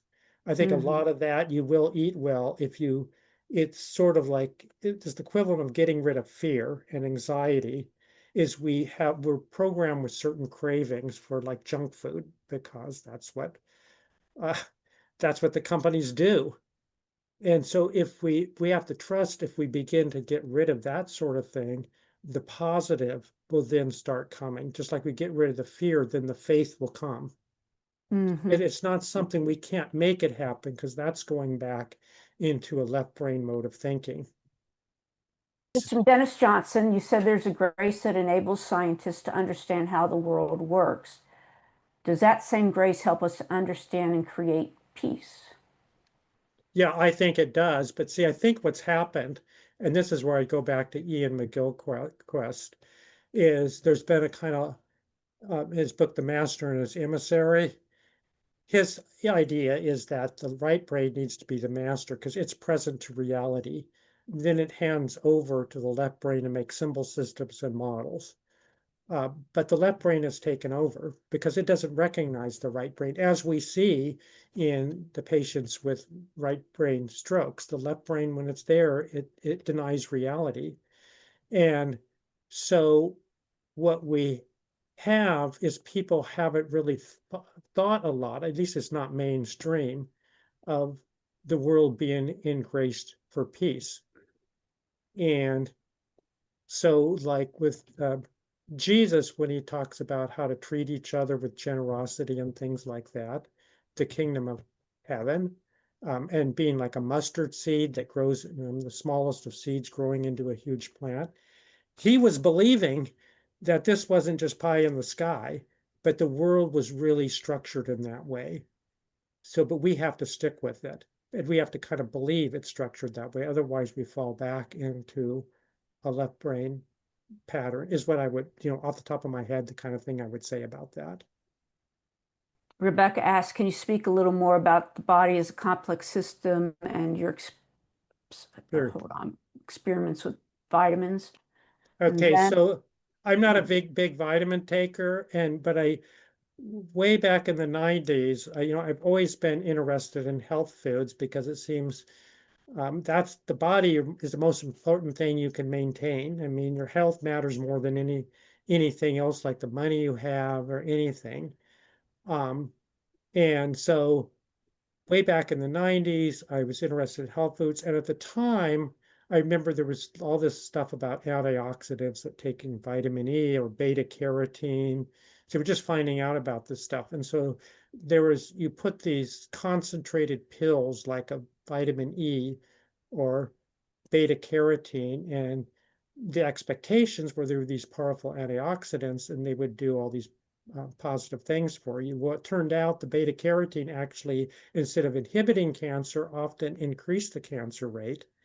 And they also found things like they found that like about taking estrogen or with controlling your blood sugar for diabetes, it actually often backfired. And then things like running, you think running, if you look at exercise, it tears down the body is the first thing it does. But the body is an extremely complex system. So the actual exercise, even though it tears down the body, it kicks in more powerfully cellular repair mechanisms. And that's a lot of how health foods work, is like all the antioxidants and the blueberries or cocoa, all that stuff you take, it actually stresses your cells, but it's a mild stress, and just like exercise does, and kicks in cellular repair mechanisms, where other cells like cancer cells, they're already operating on the edge. It's like revving a nuclear power plant to 5 times its capacity, and you override all the safety protocols. So what's a mild stress to normal cells often becomes, for these cancerous cells, pushes them over the line and they self-destruct. So very interestingly, the body, what they found is it's a very complex system, has all these repair mechanisms. And so you do a singular shot, try to do that, it often fails, or gives you the reverse thing because it's not taking into account that complexity. That makes sense. So I'm taking the ability of being the time czar and giving you have 3 to 4 minutes on AI. Oh, do it? okay. Yeah, okay. So here's what I'm integrating AI into all my classes. And I think it's working effectively. And so I want to look at 2 views of AI. Here's the pessimistic view. A lot of people are very worried about AI, especially people that are like poetic or in literature. And why? Because AI is the ultimate product, you could think, of left brain logic. And so it feels like the final left brain takeover. right? That's pushing out everything else. So that's one way you can view it as a threat. The other way I view it, and I think is actually the more correct view, is a hopeful view, is that AI allows us to offload a lot of our left brain work. So Mhm. basically, so Mhm. much of society is based on left brain, putting out spreadsheets, Mhm. getting things organized in this way. And we all know from professional fields how much strain it can put on our left brain. So it allows us to offload that left brain work because it can do a lot of it, and then to focus on what's uniquely human, what AI can't do. And that's Mhm. really being present to experience, to the world, Mhm. and to meaning. These are all the things AI can't do and that are needed if you're going to use AI effectively. Mhm. So Mhm. poetry, being present is now, our minds are released to pursue that more, and actually pursuing that will actually make us more, quote, productive users of AI. So I see it as a very hopeful development. And it also allows us to, it does do a little bit of right brain stuff, seemingly right brain. It connects ideas together. I mean, Breck and I found it very fruitful in connecting domains Mhm. together, but that's still largely a kind of, it does it via left brain by looking at patterns and not really, which they call in psychology fast thinking, which, when we're driving, we're doing fast thinking. But to get to where we could drive, we had to do slow thinking, pay attention. Red light means stop, Mhm. and how we're supposed to turn and all that sort of thing. But then it becomes habitual and Mhm. patterned into our brain. So Mhm. that's where, for new situations, we need to have that slow thinking. And that's particularly in the presence, and that's particularly the element of the right brain. So I encourage really people that are poetic, concerned about the humanities, to set the example actually of good use of AI, because it's not going Mhm. away. If we set the example, other people will, it will at least help other people follow. So that's what I have to say about AI. That's my bonus. Okay, there you go. Thank you so Be much. gentle And action with AI. all right, that Mhm. sounds good. We are now at 3:55 or whatever time zone you're in, and we are going to take a 5-minute break, and then when you return, we are going to have the roundtable discussion. Thank you, Vern and Robin, for the wonderful, thoughtful, thought-provoking plenaries. And in this next section of the program, we're going to have a roundtable discussion. And we're going to bring in Felicity McCallum, who will provide her Indigenous perspective on how all of this fits with, resonates with Indigenous worldviews and values. But before we do that, let's just center ourselves for a minute with a poem by the mystical Sufi poem Rumi. And this is connected for me with Rupert Sheldrake's ideas of morphic fields. Out beyond ideas of wrongdoing and right doing, there is a field. I'll meet you there.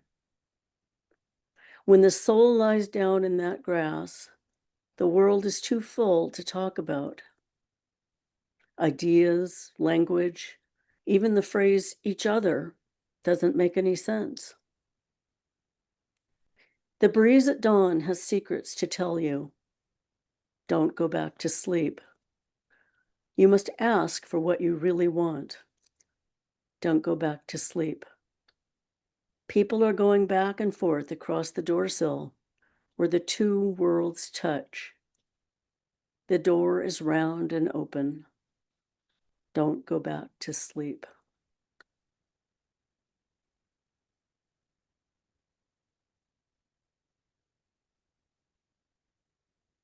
Now, what I'm going to do next is I'm going to just do a quick recap of, I'm not going to give a whole talk or anything like that, but I'm just going to give a quick recap of what creative mimesis is, or loving mimesis, I call it, what that is, and how it relates to gentle action, just so that if in the talk that we've had so far, certain things aren't clear, my aim is to kind of clarify some of those things and also relate it to Girard's work. So my first slide is talking about the relationship between Girard's analysis of rivalrous mimesis and creative or loving mimesis. Now, Girard does talk a little bit about positive kinds of mimesis that aren't rivalrous, but he doesn't emphasize them in his work. So many people have thought he's very, very pessimistic, a pessimistic view of human nature. So that's been the impetus for my work, is to really develop that and extend his thought. So let's look at rivalrous mimesis. This is review of what Girard says about rivalrous mimesis.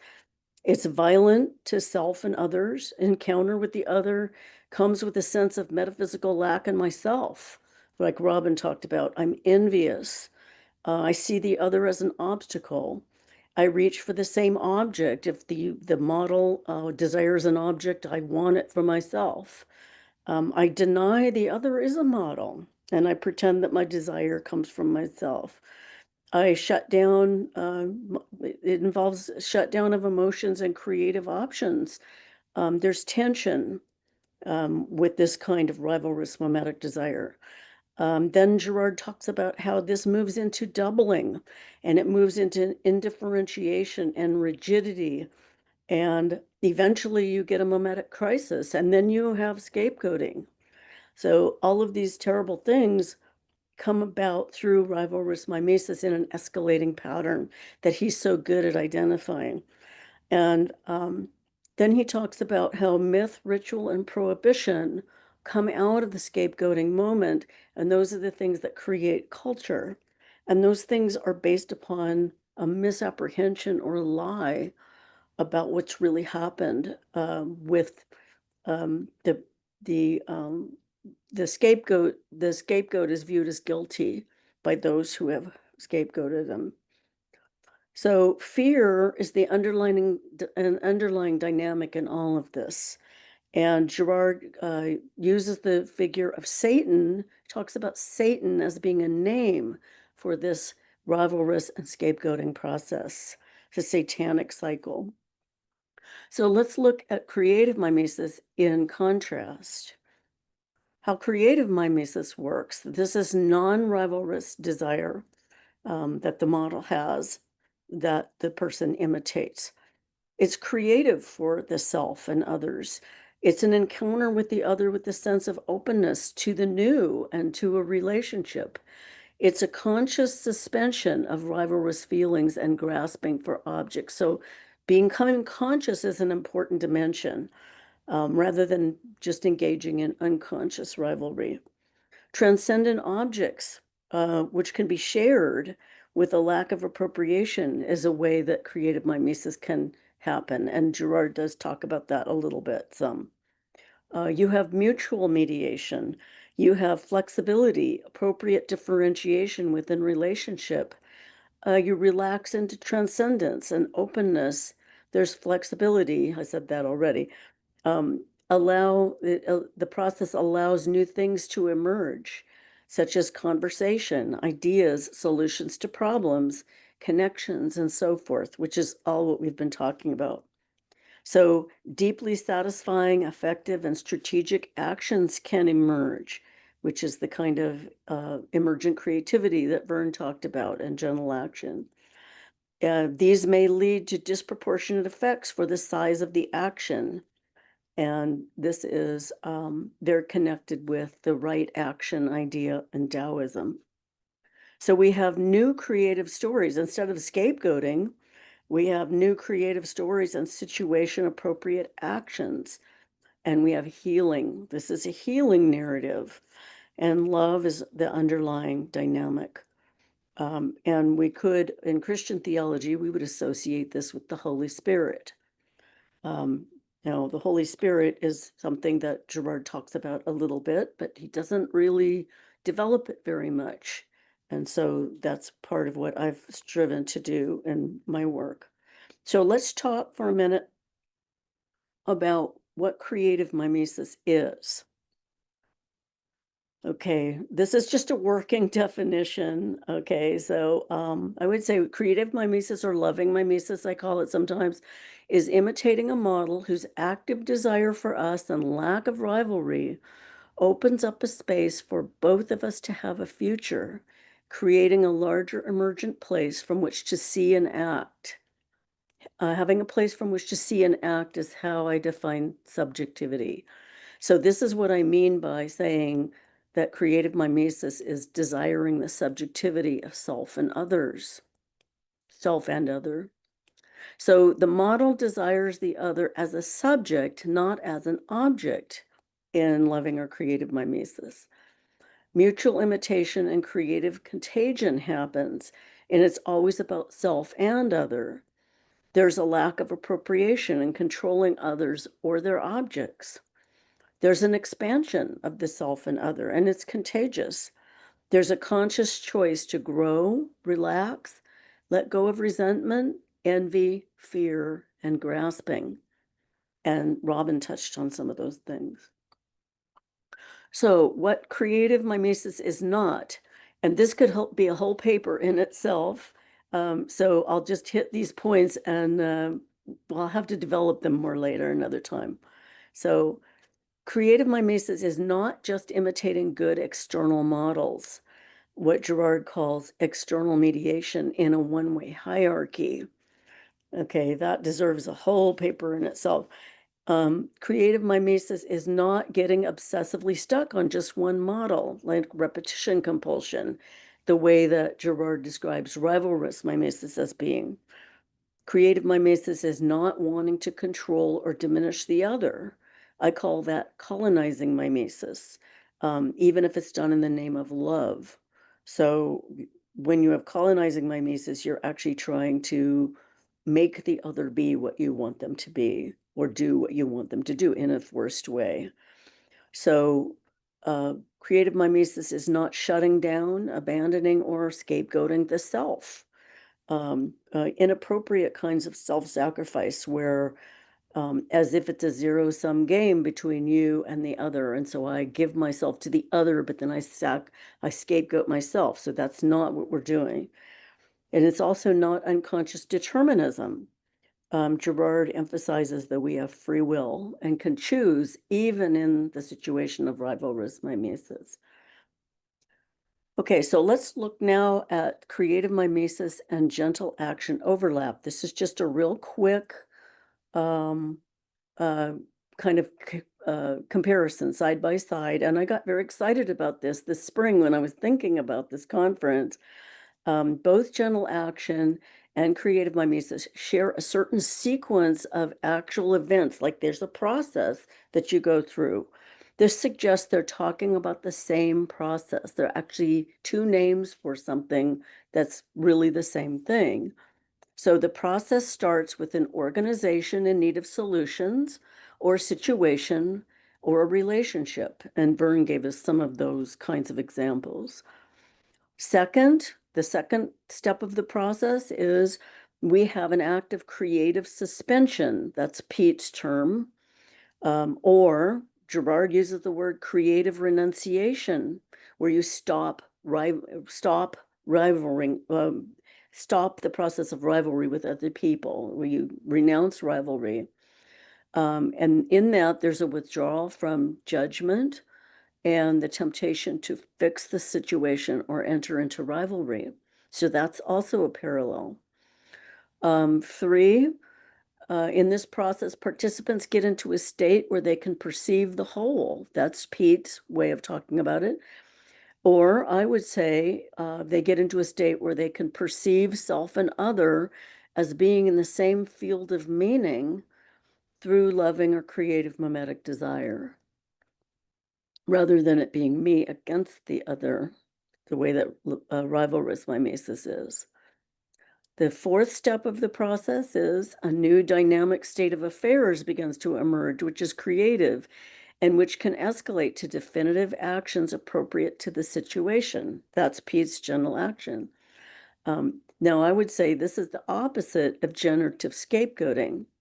It's something is being generated, but in scapegoating, it's based upon a lie, for instance. In the process, finally, actions may be disproportionately small in relation to their major effects. Pete emphasizes that, and that may create new social realities. Now, that's in contrast to Girard's myth, ritual, and taboo, as I mentioned before, which are creating new social realities, but they're based upon lies and misunderstandings. Misunderstanding that the victim of scapegoating is guilty. Okay, so this is instead, creative or loving mimesis is an encounter with presence, as Robin talked about, and the real through creative mimesis. Okay, so last, I'll just touch on the global similarities between creative mimesis and gentle action. So neither one of them relies on things like force, external to the situation, manipulation, they're not about rivalry, and they don't involve mirroring unconsciously and entering into competition. But what they do, both of them, is they're about presence, responsiveness, attunement, and mirroring purposefully and cooperation. So there can be mirroring going on. That's positive. So both creative mimesis and gentle action work at the personal level. The interpersonal dynamic would be between you and me. The relational level, which is group dynamics, such as conflict resolution, community building. Then also at very large levels, such as cultural and global level, which is shifting paradigms, new narratives or programs, healing from collective trauma at national levels. And you've seen that in countries like South Africa. Now, Pete believed that gentle action could really make a huge difference in the world about very large problems. So he thought it could address global change efforts such as environmental degradation, cultural fragmentation, and institutional dysfunction, things like that. So next that's the end of my little summary. And next I'm going to introduce Felicity McCallum. Dr. Felicity McCallum is an Awabakalim, which is the female of Abwa. She's residing in Awabakal country, about 140 kilometers north of Sydney in Eastern Australia. Felicity did a recent doctorate in theology and Australian Indigenous history at Charles Sturt University in Canberra, the capital of Australia. In her thesis, she used Renee Girard to understand both colonial violence in Australia and some models and paths pointing toward reconciliation in present day. Her Catholic faith and obligations as an Awabakaline have installed in her a dedication to national reconciliation efforts. And she has both Indigenous and Celtic ancestors, like many people in Australia. She also serves as a lecturer at the Australian Catholic University and as an adjunct research fellow at Charles Sturt University, the Australian Centre for Christianity and Culture there. And she's consulted with numerous reconciliation efforts. Welcome, Felicity. Before we get started on the discussion, where all of us will be on screen, I'm going to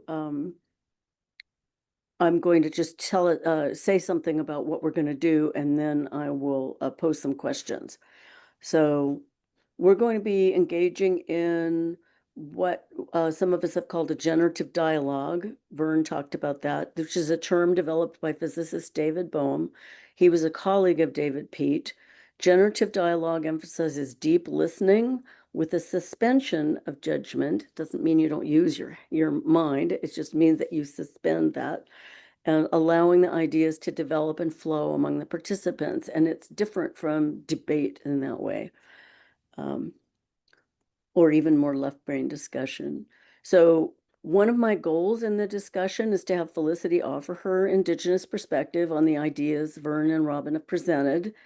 And let me remind you that Felicity will be presenting her own plenary talk at our quarterly speaker series on November 6th on stories of creative mimesis and general action in the Australian context, where she'll be talking about both colonial and modern day Australia.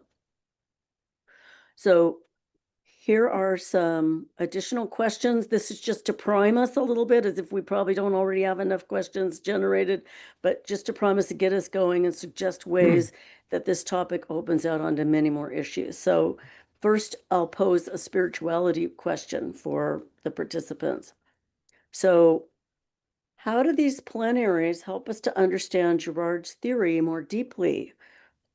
Is gentle action just another name for what we do when we're spiritually attentive? We've kind of talked about that. How would we think about the role of the Holy Spirit if we're using Christian theology in relation to gentle action and creative mimesis? For instance, this is my understanding is that although Girard seems to offer a Christian solution to the problem of violence, he doesn't talk much about the importance of creative mimesis or the Holy Spirit as an active force in building beloved community as an alternative to scapegoating. Also, it seems clear, at least to me, that we don't need to use only Christian language to talk about love and constructive alternatives to violent ways of approaching the world. So that's kind of a spirituality question. Next couple questions are practical questions. So is it possible to use gentle action and creative mimesis in something as complex as the federal government, for instance? Or is that just the kind of place it would be needed? I can think of an example of starting a website called whyilovemyjob.gov and having government employees tell about their jobs and why they love doing them, connecting with the people. Another problem is, what about violent or entrenched situations or challenging situations such as developing and using AI? And Robin did talk about that. So if we don't get to everything, we generate a lot of material. It's okay. There will be more time with some similar prompts for the audience for questions and more discussion in the 4th hour. And we have additional time on October 2nd to continue the discussion for anybody that wants to do that. So I'm going to start by our discussion by inviting Felicity to start us off by telling us about the tradition of the talking stick and the practice of yarning in Indigenous Australian culture. Thank you, Rebecca, and thank you, everybody. I am living in a place that's off the grid. So, okay, so can you hear me now? Yes, we you're can clear. hear you. Oh, fantastic. Excellent. Okay, so first, I would just like to say thank you very much for the opportunity to be here and to acknowledge country, which is all around me here. And this is Awabakal country. And so I will say that in the language of our ancestors, which is Bo Wayika Kakiliko Awabakal. And the reason that we acknowledge country reflects a lot on what Robin has said. Can you still hear me okay? Yes. Mm-hmm. Yes, great. It really reflects a lot on what both Robin and what Vern have said to do with the way that our bodies are connected to a larger system and that we are mutually inspired to be able to exist by the environment and to flourish by the environment as much as what's coming through the individual life stream. And so with that, I'd like to talk about the talking stick, which is a tradition in our culture where our horizontal society system means that there's just a humility that is a higher value than probably any other value in our society. Humility. And in humility, that means that everybody's equal. So whoever has a talking stick, which is just a branch from a tree, it's their opportunity to be the vocal communicator, of course, the vocal contributor, and yet what we each contribute makes for what's a yarn. When you have a yarning, you have threads that come together. If you just think of traditional textiles, and when we yarn together in a vocal way, we're bringing together the threads that we can each bring for a collective intelligence to generate. And through that humility and that simplicity and that allowance and surrender, we're actually affording a generative dialogue, which is what Rebecca, Julia, and Vern and I especially have been practicing for the last 3 years based on loving mimesis. So yarning is therapeutic. It's also creative, and it's what I invite everybody to be part of today. It's part of being visible. And so if you have your screens off, like I do, ironically, I'd invite you to put your screen on, or be at least visible to yourself, because in that way, we are all showing up, we are all connected. And one of the crucial things, if I could just say this before I go off the introduction of the talking stick, is that in James Allison's The Intelligence of the Victim theology, thinking coming from Renee Girard's work, is that when we have any parts of our society not able to be visible or not able to be included, it's the cornerstone, rejected is the most important of all, then we actually have a toxic system. And so the beauty of Indigenous ways, of our First Peoples here, our way, is that everybody is part of this truth telling. And through the truth telling, which is everybody bringing their thread to the yarn, we get justice. I hope that helps. Thank you, Felicity. And I'm sure you will jump back in and explain a lot more about how this resonates with your Indigenous values and as we go. So why don't we just jump into our generative dialogue and Thanks, Felicity. I want to just say something about being present. So when I gave my talk, it was actually quite helpful to see your smiling face, and you were sort of nodding in affirmation when I gave the talk. So I actually experienced what you're talking about. And you might want to try getting back on video. You might be okay now, just periodic. Yeah. It says your bandwidth is still low, but if there's a problem, I'll say something. Thank you. Yeah, it's the physical dimension is the way the spirit dances, our embodiment, and this is our humility to be able to let the grace of God be grace through this human form, however grace chooses. And in that vitality and that vibrance and that radiance, God willing, there is a synergy or a connection, a synthesis with other human beings and the earth. And what you said about the trees there, Robin, for Indigenous folk, we have our stories that get passed through the trees. So when invasion happened in Australia, first up, it happened in our country predominantly first, because we're basically the outpost of Sydney. And so to preserve our stories, what the elders tell us is that the stories were passed through the trees to Central Australia, right in the middle of the continent, which, if I could give you a sense of how far that is, it's about the middle of America from the coast, and comparatively. And there was 99% of my ancestors were massacred.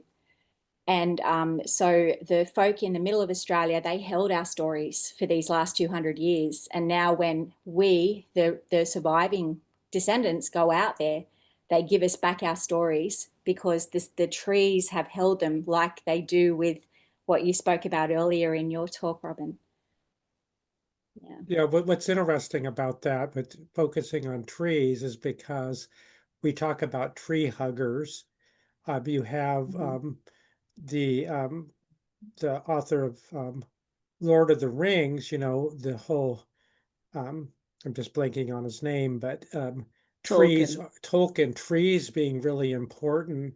And then in the Wood Wide Web, it's like these big trees, when they die, they give their nutrients to a whole bunch of other, and it's not even necessarily their same species. So they become, in looking into this, they become the hubs.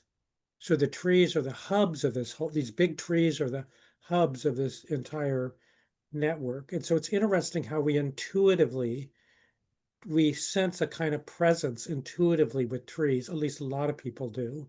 And then, you know, what we're finding out about their role. Vern, did you want to say something about spirituality? Okay. Yeah, I continue to muse over Marie-Eve's question about the qualities of people who are who take gentle action. And if we think about spirituality as having that capacity to be open to what is beyond ourselves, having a desire to connect deeply with others, and having a sense of compassion and a vision for the agency of the other. All of these feed into a kind of spirituality. And I think that you can see in the people that are held up as examples of having started some a gentle action, they have been engaged in some kind of a spiritual practice and have shown themselves to have these qualities of being open. So if you think about Gandhi, who meditated for long periods of time about the reality, and he was able to come up with some simple things. He just said, you know, the British are telling us all these things that we have to do. We have this meme, if you like, of empire that is dominating us. And suppose all of us just started to pretend that invisible presence of empire all over didn't exist. Suppose we all just, for a time, just lived a different reality. And so there were two things that the British were saying because they wanted to enhance their own economic domination. They said you can't make salt, and everybody needed salt, but you had to buy it from the British. You can't make clothing because clothing is supposed to come from the British mills. And so Gandhi said, suppose we live as though that doesn't have to happen. And there's so many of us here in India. Why don't we just start making our own salt and making our own cloth? And the idea just caught on, and it's like the pebbles in the periphery. When everybody started to do all those things, the power of the empire, the power of that meme to dominate our lives, the power of that meme went away. So that was one of the things that just started to disrupt that hegemonic, that dominating structure. So when, especially in the 1970s, when the feminists started to say, we don't have to accept a patriarchal hegemonic structure, it's changed the hermeneutics. So instead of looking for ways in which men were doing great things, it said, why don't we take another look at history and look at the stories of women? Why don't we look at women's organizations and see what they have been doing? So the shift in hermeneutics away from a hermeneutics that was patriarchal and elitist shifted to in hermeneutics, you're certainly looking for certain things. And there's the right brain emotional side is active in hermeneutics. And if you open your right brain to say, maybe we could be looking at other things. And so we have been dominated, but humanity, especially the West, has been dominated by these memes of self-interest, of empire and grandiose leadership. And those have affected our vocabulary and our hermeneutics. And so we talk about Peter the Great, Alexander the Great, and so on, and people who have been dominating and building empires. But suppose we shift the hermeneutical lens and say, those memes aren't really important to us, and for humanity, they're bad for humanity. What difference does that make then? And so gentle action, then memes spread contagiously, mimetically. People appropriate memes. And you could even see that Adam Smith, who was wrongly interpreted as saying self-interest is good, but he did that in the 1700s. And in the 1800s, you have Darwin come along and talk about survival of the fittest, which got translated into the meme of self-interest. And in the 1900s, you had international relations dominated by realism, which became the meme of self-interest. But suppose we said it's not about self-interest and domination. And we have a hermeneutics that starts to look at where have we as humans really done well. And so anthropologists are starting to say it wasn't through our strength that we survived as a species, it was through our capacity to work together that made us survive as human beings. It's another whole way of looking at things. So, and I think that then allows for spirituality and talk of spirituality to enter into our discourse, and the idea of love and caring to enter into our hermeneutical framework. So we start to look for instances where that made all the difference. I'm very interested in meta-narratives. I have been since graduate school. And where do we get these overarching narratives? And even if we deny we have them, we have them. And Darwinism is a good example of how there has been a meta-narrative of the survival of the fittest that has been rivalrous, interpreted in a rivalrous way, in a way that is competitive and zero-sum game and negative, and it's about killing off other species or surmounting other species and so forth. And yet now, in the last 20 or 30 years, there's been a lot of emphasis on realizing, and when you actually look at nature, how interconnected species are, and how the Darwinian framework really works better interpreted as about cooperation, that the species that survive and the communities that survive the best are the ones that learn to cooperate the best. So that's from a literary point of view, I'm very interested in stories and how we have this big story that we can have a big story that everybody just believes without even thinking about it. And that meta-narrative drives our culture. Whereas if we begin thinking about the data that doesn't fit that meta-narrative, that would be a form of gentle action, is, like telling women's stories, telling Indigenous people's stories. We begin to realize that that meta-narrative is a false construction, and that maybe it's not just the way things are. I tend to think that, I like intrigued by Ian McGilchrist's thesis of that is the thing all behind that is a sort of left brain need for control. And actually it at the basis of that is a sort of fear of whatever doesn't fit into its worldview, where I like what you're saying, be looking for the things that don't fit. That's how true progress and creativity comes. But often that's not what happens, is they get stuck in paradigms.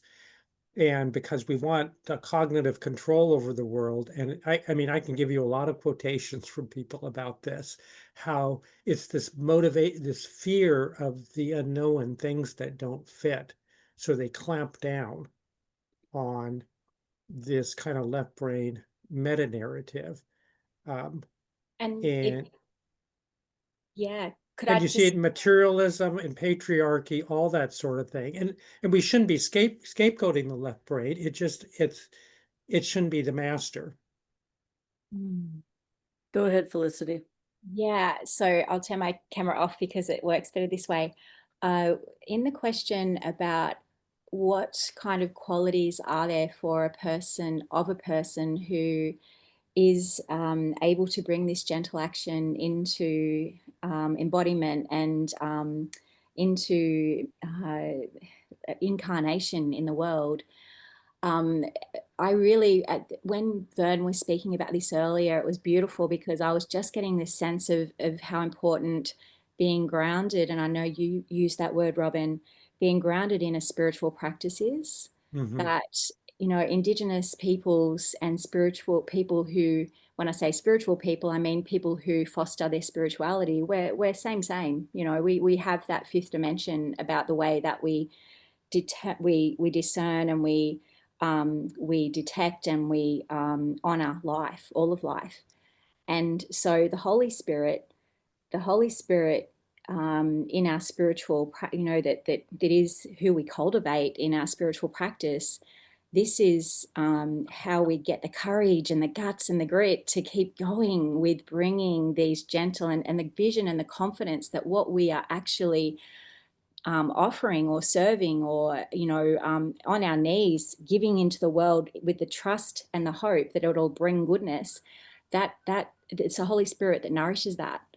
And it connects us all into the oneness, because across cultures and countries, the language is a universal one at the spirit level. Hey, so like between Indigenous Australians and, Christian people, the whole thing about, the Paschal mystery, life, death, resurrection, it all becomes same engagement with reality. So you see this as truly cross-cultural. I do. And by acknowledging that, there's again trust that we can find our way to each other and be solidarity with each other because of because in gentle action we are humble and we are trusting, and this is where art is so important, that these universal languages, if you or I see an emblem of a lotus flower, you and I are going to have a similar sense of the heart opening message of that, and art as a way of becoming, Vern, in your work with gradual reduction of tension, when we have a gesture of giving a gift to a diplomat from another country, if there happens to be an entrenched conflict, the power of that art is so beautifully evocative of love and peace. Robin mentioned the primary imagination, which is the idea of the poet Coleridge, of that we're participating in a primary way. Or is that Wordsworth? I've forgotten. It was Coleridge. Coleridge. Okay. So anyway, this has a lot to do with it. That's an area in which there was a spirituality going on within a poetic movement. And people were talking about it in terms of poetics. People can be using different discourses to talk about the same thing. Vern, you want one final comment, and then we'll turn it over to Ellen for Q&A. I just wanted to say, Felicity, when you talked about the trees carrying the message, that's another metaphor for the idea of field and morphic field, just like the idea of there being this big fungus that connects all the trees in the forest. And so we need metaphors like that to help us start to conceptualize the fact that we can tune into these knowledge fields. And when we think about it that way, we start to see that what we do and what we think is going to modify these fields. And so we're constantly whether we think about it deliberately or not, but we are constantly having an impact, just like we are all bystanders, and bystanders always have an impact on the way things turn out.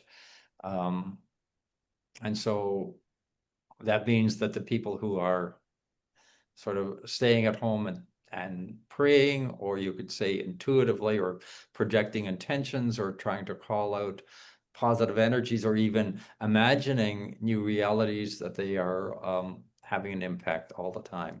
Can I just say one thing to follow up on Vern? It's like each of us can affect the morphic field, and even in our thoughts and intentions, positively or negatively. Well, thank you all for that. It's really good to hear you talk together about these concepts and help us to see how they work together. What became clear to me, and then I'm going to go to the questions, is, or would love if you think about, and maybe you can say something at the end, is this notion of putting something else into being that's not part of the meta-narrative. I think it's very critical right now for certainly the United States, and social media crushes any narrative that's not the meta-narrative. And so questions I've heard spiritual writers ask are, how do we rise above the noise, right? Because our conversations don't always get to be like this, which is really a wonderful way to be together. But rather they're invariably through social media controlled by algorithms, which are designed to, and apparently going to be even more so in the next coming weeks, designed to lift the meta-narrative, which would be of empire and corporate greed is good and all that, and reduce these things we feel as human beings, these sacred values, these hopes we have as expressed in variety of ways. So maybe this leads into Andrew's question. It seems clear that during instances of creative mimesis, subjects can be aware of their models. Is that essential? And I'm not sure what you mean by aware of, but is that essential to creative mimesis, or can it be generated or passed along non-consciously?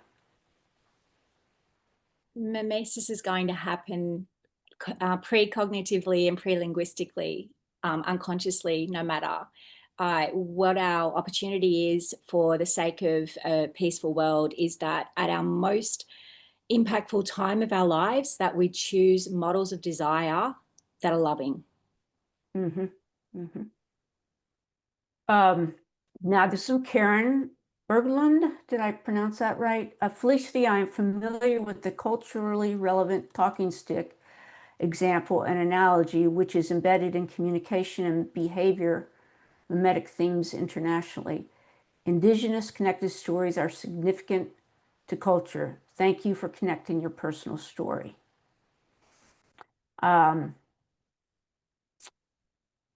Victoria, when Vern said bystanders, I thought witnesses.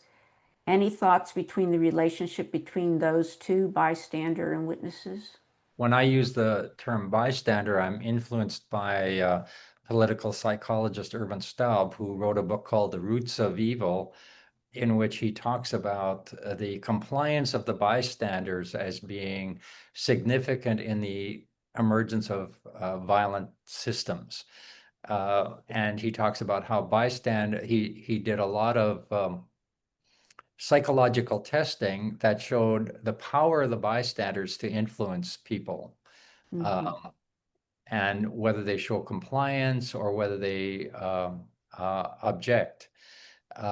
And it just stuck with me that, bystanders really play a powerful role. And he used this to look at the emergence of National Socialism. And he said, when Hitler started to kill off certain groups of people, the fact that the world community said nothing, he said, they're secretly agreeing with me. They're cheering, actually. And he felt like he was just being encouraged. And so the idea of not being passive about this. And so on the positive side, he pointed out that Raul,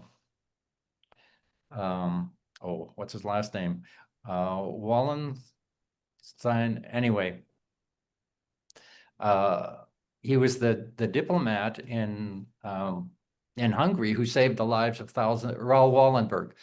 Mhm. He saved the lives of thousands and thousands of Jews, but he didn't come to that position on his own. A bystander, if you like, tapped him on the shoulder and said, "Raoul, do you think you could do this?" Mhm. And that positive affirmation, that tap on the shoulder, that saying, we think you have a capacity to do something here, is really powerful. And if you extend that to, I mean, witnesses are often bystanders as well. That's another way of thinking about it. But we're all bystanders all the time. And we can choose whether or not we are going to use our position as bystander to just be passive, do nothing, to encourage, you see, we can, in this medium, we can, as bystanders, give some feedback through our little icons in the bottom. We can send hearts or whatever. And so we're not entirely passive because we can show some feeling about what's going on. And I would add couple of things. What we see in the United States now, working in small ways, are the bystanders. So, for instance, there's a Save America movement, but they're loading up trucks with technology to follow, record, make noise, put out signs with the ICE officers when they are going to arrest people. And we have seen examples where in New York and in California, where crowds have surrounded the ICE officers, they have at times backed off of what they were about to do simply by the actions of bystanders who decided not in my neighborhood. I'm going to give a ridiculous plug, but I have a podcast, Faith and Resilience, but the main theme of that podcast, most because this came up in your talk, is always about how do we return to our sacred values, right? How do we find them? That would be the interiority. And then how do we express them? There's not a lot of episodes. It's still new, but if anybody wants to listen or have ideas about that could be thought through, because I agree that that's very, somebody said we have to start with our own, but I agree that, and I've even been trying to put that out in the world, but it's not very popular, right? It's doesn't, no rage clicks, no headline clicks, but I think it's important to speak about how we gain our spirituality so that we can express it in a way that counters the secular forces, which goes right into January Jackson has her own work. It's called Faith and Resilience Podcast. Just type my name, you'll find it. In my own work, I talk a lot about how we're going to keep struggling to change the external culture if we don't do anything to change our interior lives, practices, stories.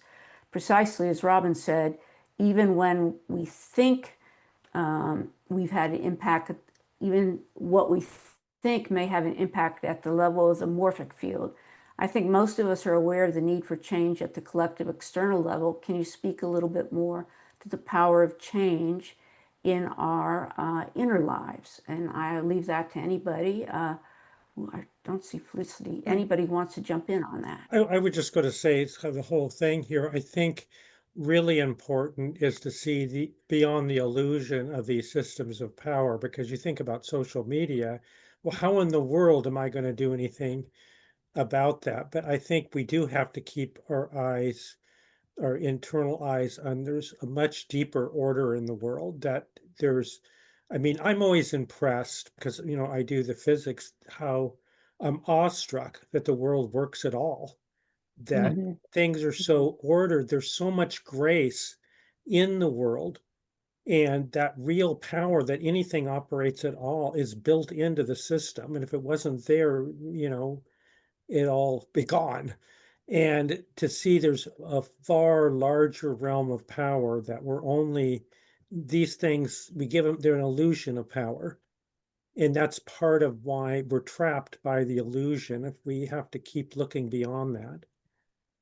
So we may have to make some conscious choices about things like schools that have banned cell phones just during school hours. They're not saying cell phones are evil or anything, but just during school hours, they've talked about how the students have massively begun to interact with one another again and are interested in this academic subjects. And so we may have to actually decide there are certain actions we're going to take, which might seem small, but which could have a cascading effect as far as making it possible for people to stay present.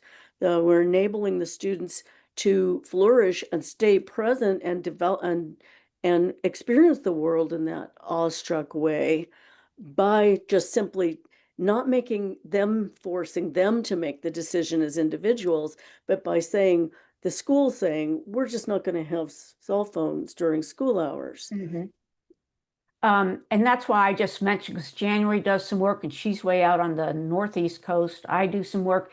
I encourage you, it doesn't have to be ours. I'd love it if you listened and gave me a comment, and I'm sure January would to her work. But those are there are little pebbles out there. We're not the only ones doing it.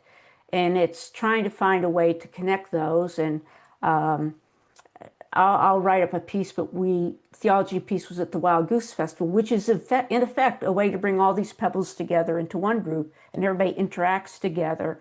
But there are those, and that's another way, not just cell phones, but intentionally going away from the headline and finding these other gems and spreading them and connecting them.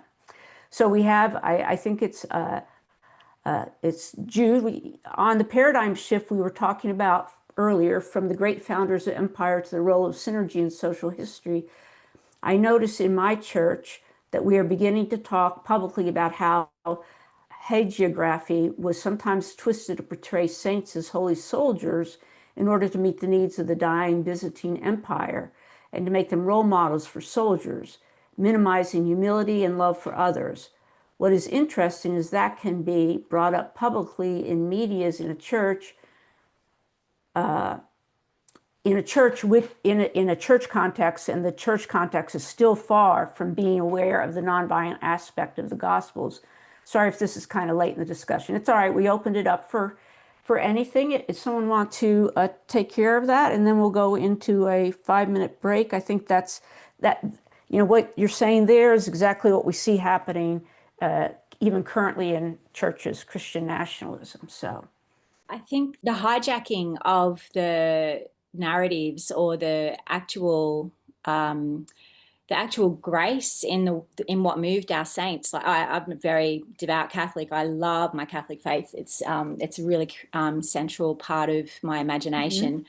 I just get a sense that, for example, Ignatius Loyola, like the whole, the man that began and inspired the Jesuits, the story of, him being a soldier has been such a highly escalated narrative about who he is, when in fact he was inspired for his spiritual exercises from the women.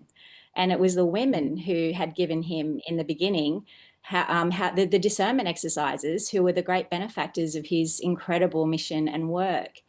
And so my I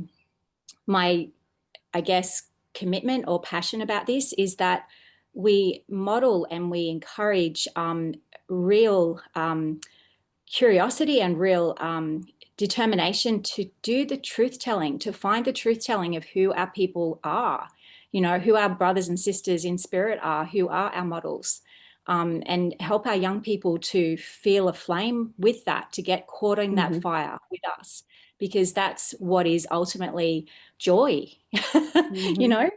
Yeah. any of our other speakers? I would just say the importance of, but I kind of go back to that. I have a vision for, if we could teach people, really focus in our education system on cultivating awe and wonder, they would see a deeper power in the universe, the awe just at there being another person. And I think that could go a long way of overcoming these negative things. I think a lot of those are based on a more superficial view of reality. that non-engraced view. Okay. So I want to say, first of all, that I'm grateful for all the participants who have hung in there with us through this time. I know that you are all leaders in your own right, and you are all thinkers in your own right, and you all have a lot to offer. And it just turns out the structure of this is such that a few of us have been given lots of airtime, and here it's your turn to interact with others. I asked you at the beginning to pay attention to what was going on inside you, and I'm sure that you have lots of thoughts and lots of feelings that were stirred up as you heard whatever was happening. And those are all valuable, and you're going to have a chance to share them. And beyond what you share in these small groups coming up, I think it would be really useful if you sent emails or communicated somehow to Rebecca and the organizers what your ideas have been, because who knows where all this might go, and anyone can play a role in shifting and having an impact on how gentle action emerges within those people who are studying mimetic theory and who have a passion to direct all of this toward love, compassion, and positive change. So I'm going to give you one series of questions that can start you thinking. You're going to be divided into groups of 4 or 5, and you'll have a time to share with one another what's on your mind and what you've been experiencing. And then we're going to have reports. And so 5 minutes before the end, we're going to ask for a reporter to go around the circle in your little group, and each of you in a sentence or two talk about what coming out of all of this is the most important thing you'd like to have reported. So there will only be about a minute or two for each group to report, so it all has to be succinct, but we want to give a voice to everybody. So the first thing you should do when you're in your small group is have somebody volunteer to be the reporter, and who will then lead the go around at the very end, so that everybody has a voice that we will listen to. So here are some initial prompts to start you thinking, and there will be additional prompts that will come through in the chat, which you can open and read if you like, and they may prompt other things that you might want to talk about. But it may be that you just have so much on your mind that you've thought of that you'd like to share about the topic. So here's a set of questions to prime the pump, so to speak. Where have you observed gentle action? What do you think of this idea? Does this idea help you name things that you have already been doing or that you have seen around you?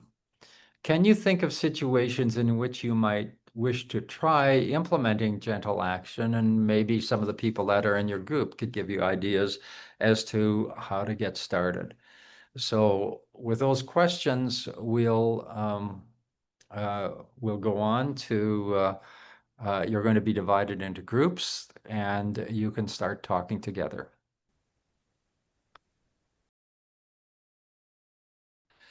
Okay, I am very much looking forward to this and do not want to take too much time. The one thought that I want to leave with you, if you feel an inner tug to do some writing about this, I would encourage that. And you could write chapters for publications, either academic journals or popular magazines or whatever. And it would be good to, there will be a distribution list coming out of this, and it would be good to share your writings with one another. Okay, I'm going to ask the groups to report, and I will ask you to be very succinct. Just take about a minute or minute and a half to do your reporting.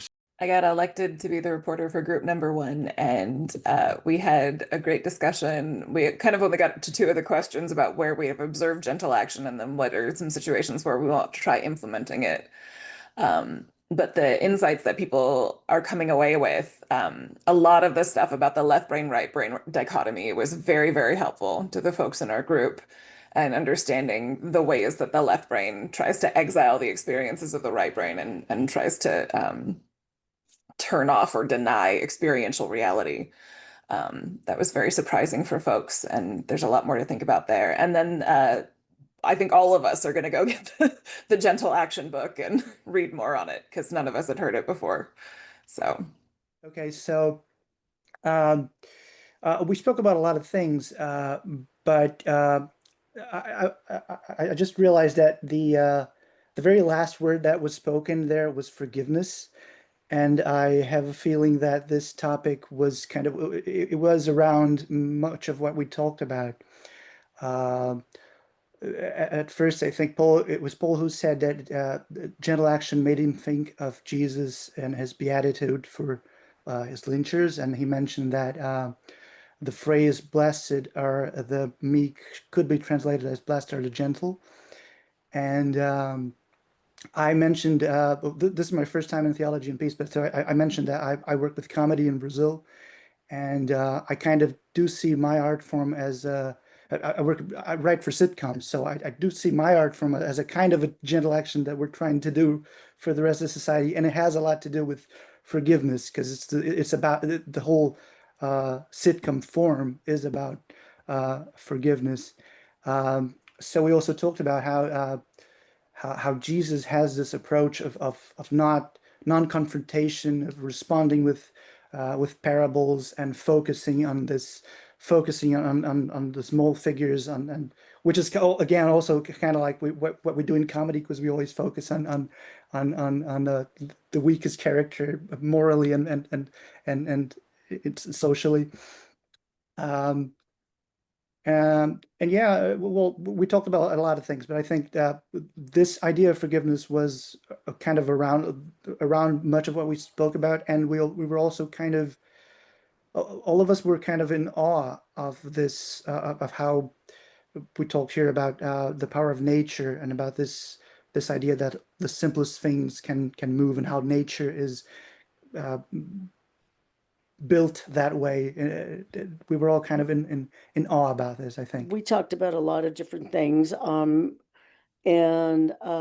commented on each other's presentations and how they went and how they, synthesized with each other a little more. And one of the things that Felicity said was that when we were talking in the future, or like in this little session here, she would like to see us emphasize even more the relational nature of creative mimesis, so that it's not just, it isn't just that interpersonal thing that we tend to think of with loving mimesis, that I'm nice to another person or something like that. But it's when I first came up with this idea, for me, it felt like a cosmic idea. It felt like this is the energy that flows through things.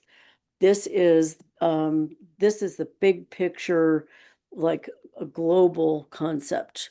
So Felicity was saying how much Robin's talk accurately reflected her Indigenous worldview, and that it was right on target. And Robin was saying about how he wanted to, because the Indigenous worldview and the right brain can be dismissed so easily, he wants to integrate it with scientific terminology and thinking, so we can explain how the left and the right brain work together, and how you don't want the left brain scapegoating the right brain, and you don't want the right brain scapegoating the left brain. Instead, you want them to work together.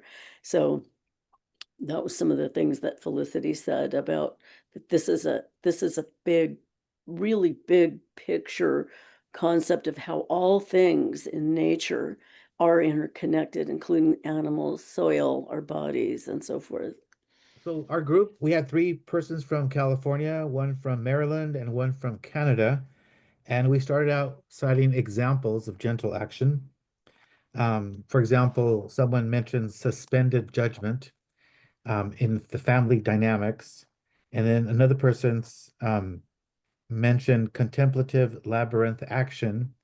And also we made a distinction or wanted to emphasize grounded action in terms of having a deeper appreciation for gentle action and not being weak. We also mentioned Burning Man, and that there was an Episcopal religious presence at Burning Man, but their gentle action was just to provide listening as a gift to the participants. An unexpected gesture of gentle action was just to listen to them. And then we talked about dialogue on how gentle action, what it can play or what it might look like in terms of dialogue, the power of gentle inquiry, and then gentle action as an energy to make a difference as opposed to passivity. We talked back and forth about morphic fields. We actually looked it up and tried to find out more definitions for it. We also said that we could infuse inanimate objects with our own energy. Music as an intangible energy, and the role of the Holy Spirit as one of the question prompts, that we hope the Holy Spirit is real, and then it might be also known as the universal intelligence. So the gift or the aim of the Holy Spirit or universal intelligence is that it would be life-giving, healing, or enhancing to our individual life or the life of others. And then we talked about balance before ending our session, to balance group and individual needs. Of course, the theory of gentle action comes to play in that. And then we ended with hypothesizing or looking at what Jesus in his time, the morphic fields in Jesus' time, and maybe a little tension that created with his disciples. We shared a lot of kind of coming from very different places, different backgrounds, and talked some of our experience with the background of Theology and Peace and Girard.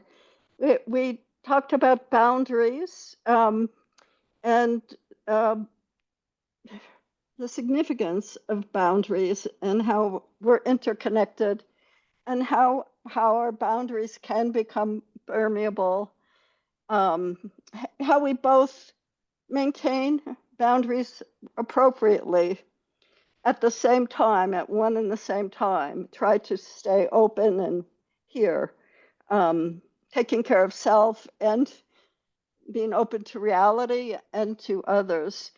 And then it came up a little bit that, boundaries between different faiths, between gender, between races, where misunderstanding can occur.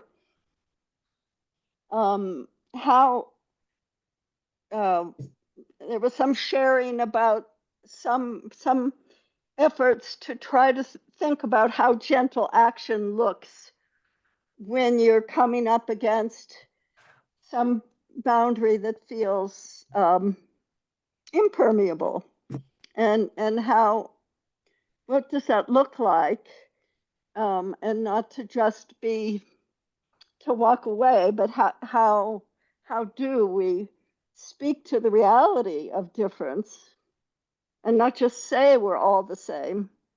So boundary issues were. We had a great discussion. I really thank you for putting us in groups.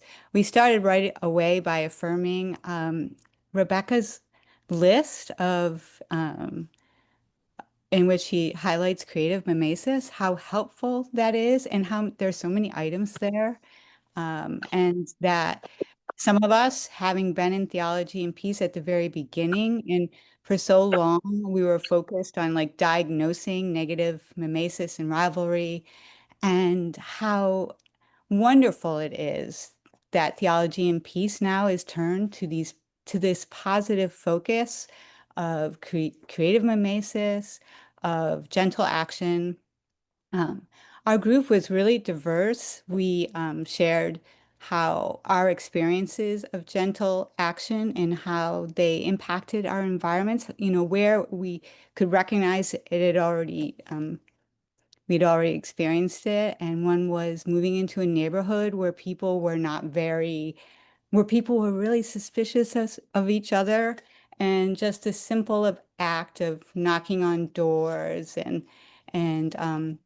offering to exchange food items and things like that. And then I brought up Nelson Mandela, and not his big acts, although big acts are great, but his simple acts in his, in the context of a prison where the guards could be violent or not, but how he treated everyone with dignity, and that changed the culture around him. And let's see, I know we had some other good examples here. Oh, and Oskar Schindler came up as an example of gentle action, that this was a man in someone's life, and her family was saved from the Holocaust by this person who was able to just do what may feel impossible to others, but save so many lives. And how that set up, and how she grew up in a culture of hospitality and felt the impact that hospitality, when it becomes a culture, when it becomes natural, how that becomes gentle action, and the impact that has on the environment. And we also we talked about the kind of the network in which gentle action impacts people across vast areas, like small actions, and how important that concept is, especially in a global context and when there's so much negative sharing going on. And what young people need is more of that positive. They need to actually feel it, not just talk it, feel it. And then we did end up talking about nature and experiencing gentle action and creative mimesis in nature. And we talked about bees and how here's a boundary. Shannon had angry bees in his yard. And so he hired like a bee whisperer. I don't know, that's what I'm calling it. And instead of just using that, my dog is being very friendly right now. Instead of just euthanizing the bees, they gave the bees a new home. And how that was, still that was gentle action. And but that bees in themselves are a really good example. We had a great discussion also. Each of us gave what our special takeaway was. One of us said stance of abundance is critical. One of us said acts of kindness matter. And then the third one was the Desmond Tutu quote, "Do your little bit of good where you are. It's those little bits of good put together that overwhelm the world." That's it. Okay, so turn it over to you now. Rebecca.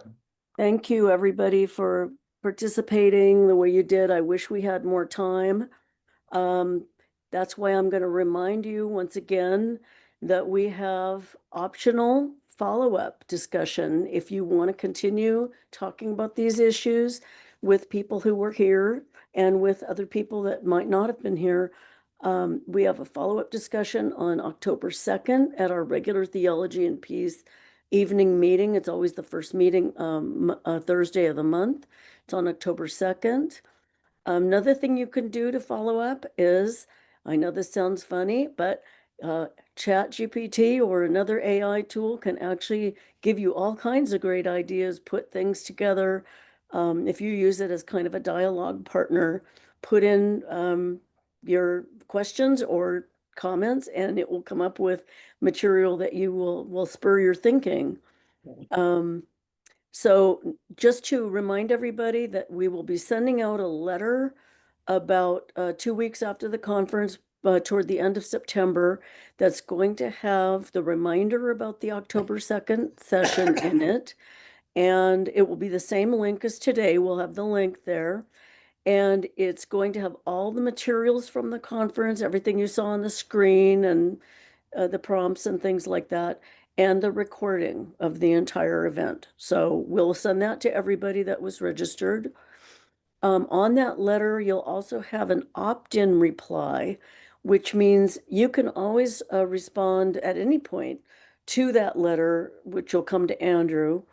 And you can opt in to be part of an ongoing email list if we want to meet with other people and form a group and continue a discussion. So that's another option about going forward, to do the opt-in. We're not just automatically including you if you were here, so you will need to reply and say that you want to opt in. So let me give you a final reminder about Felicity's November 6th quarterly speaker series talk on creative mimesis and gentle action in the Australian context. She's basically going to give us another plenary on November 6th, and we'll be advertising that. So hope you can come to that. If you want to get on the mailing list and on Facebook, you can keep up with what we do in our events. It's theologyandpeace.com. Okay, so that's, thank you everybody for such attunement and discussion and starting something wonderful. I hope many more ideas will be generated out of this as you go forward. Let's conclude with a prayer. We can all say it together, although Andrew is going to mute your microphones, so you'll only hear me talking. But we can all say this together as you want to participate. This is the New Zealand prayer book version of the Lord's Prayer.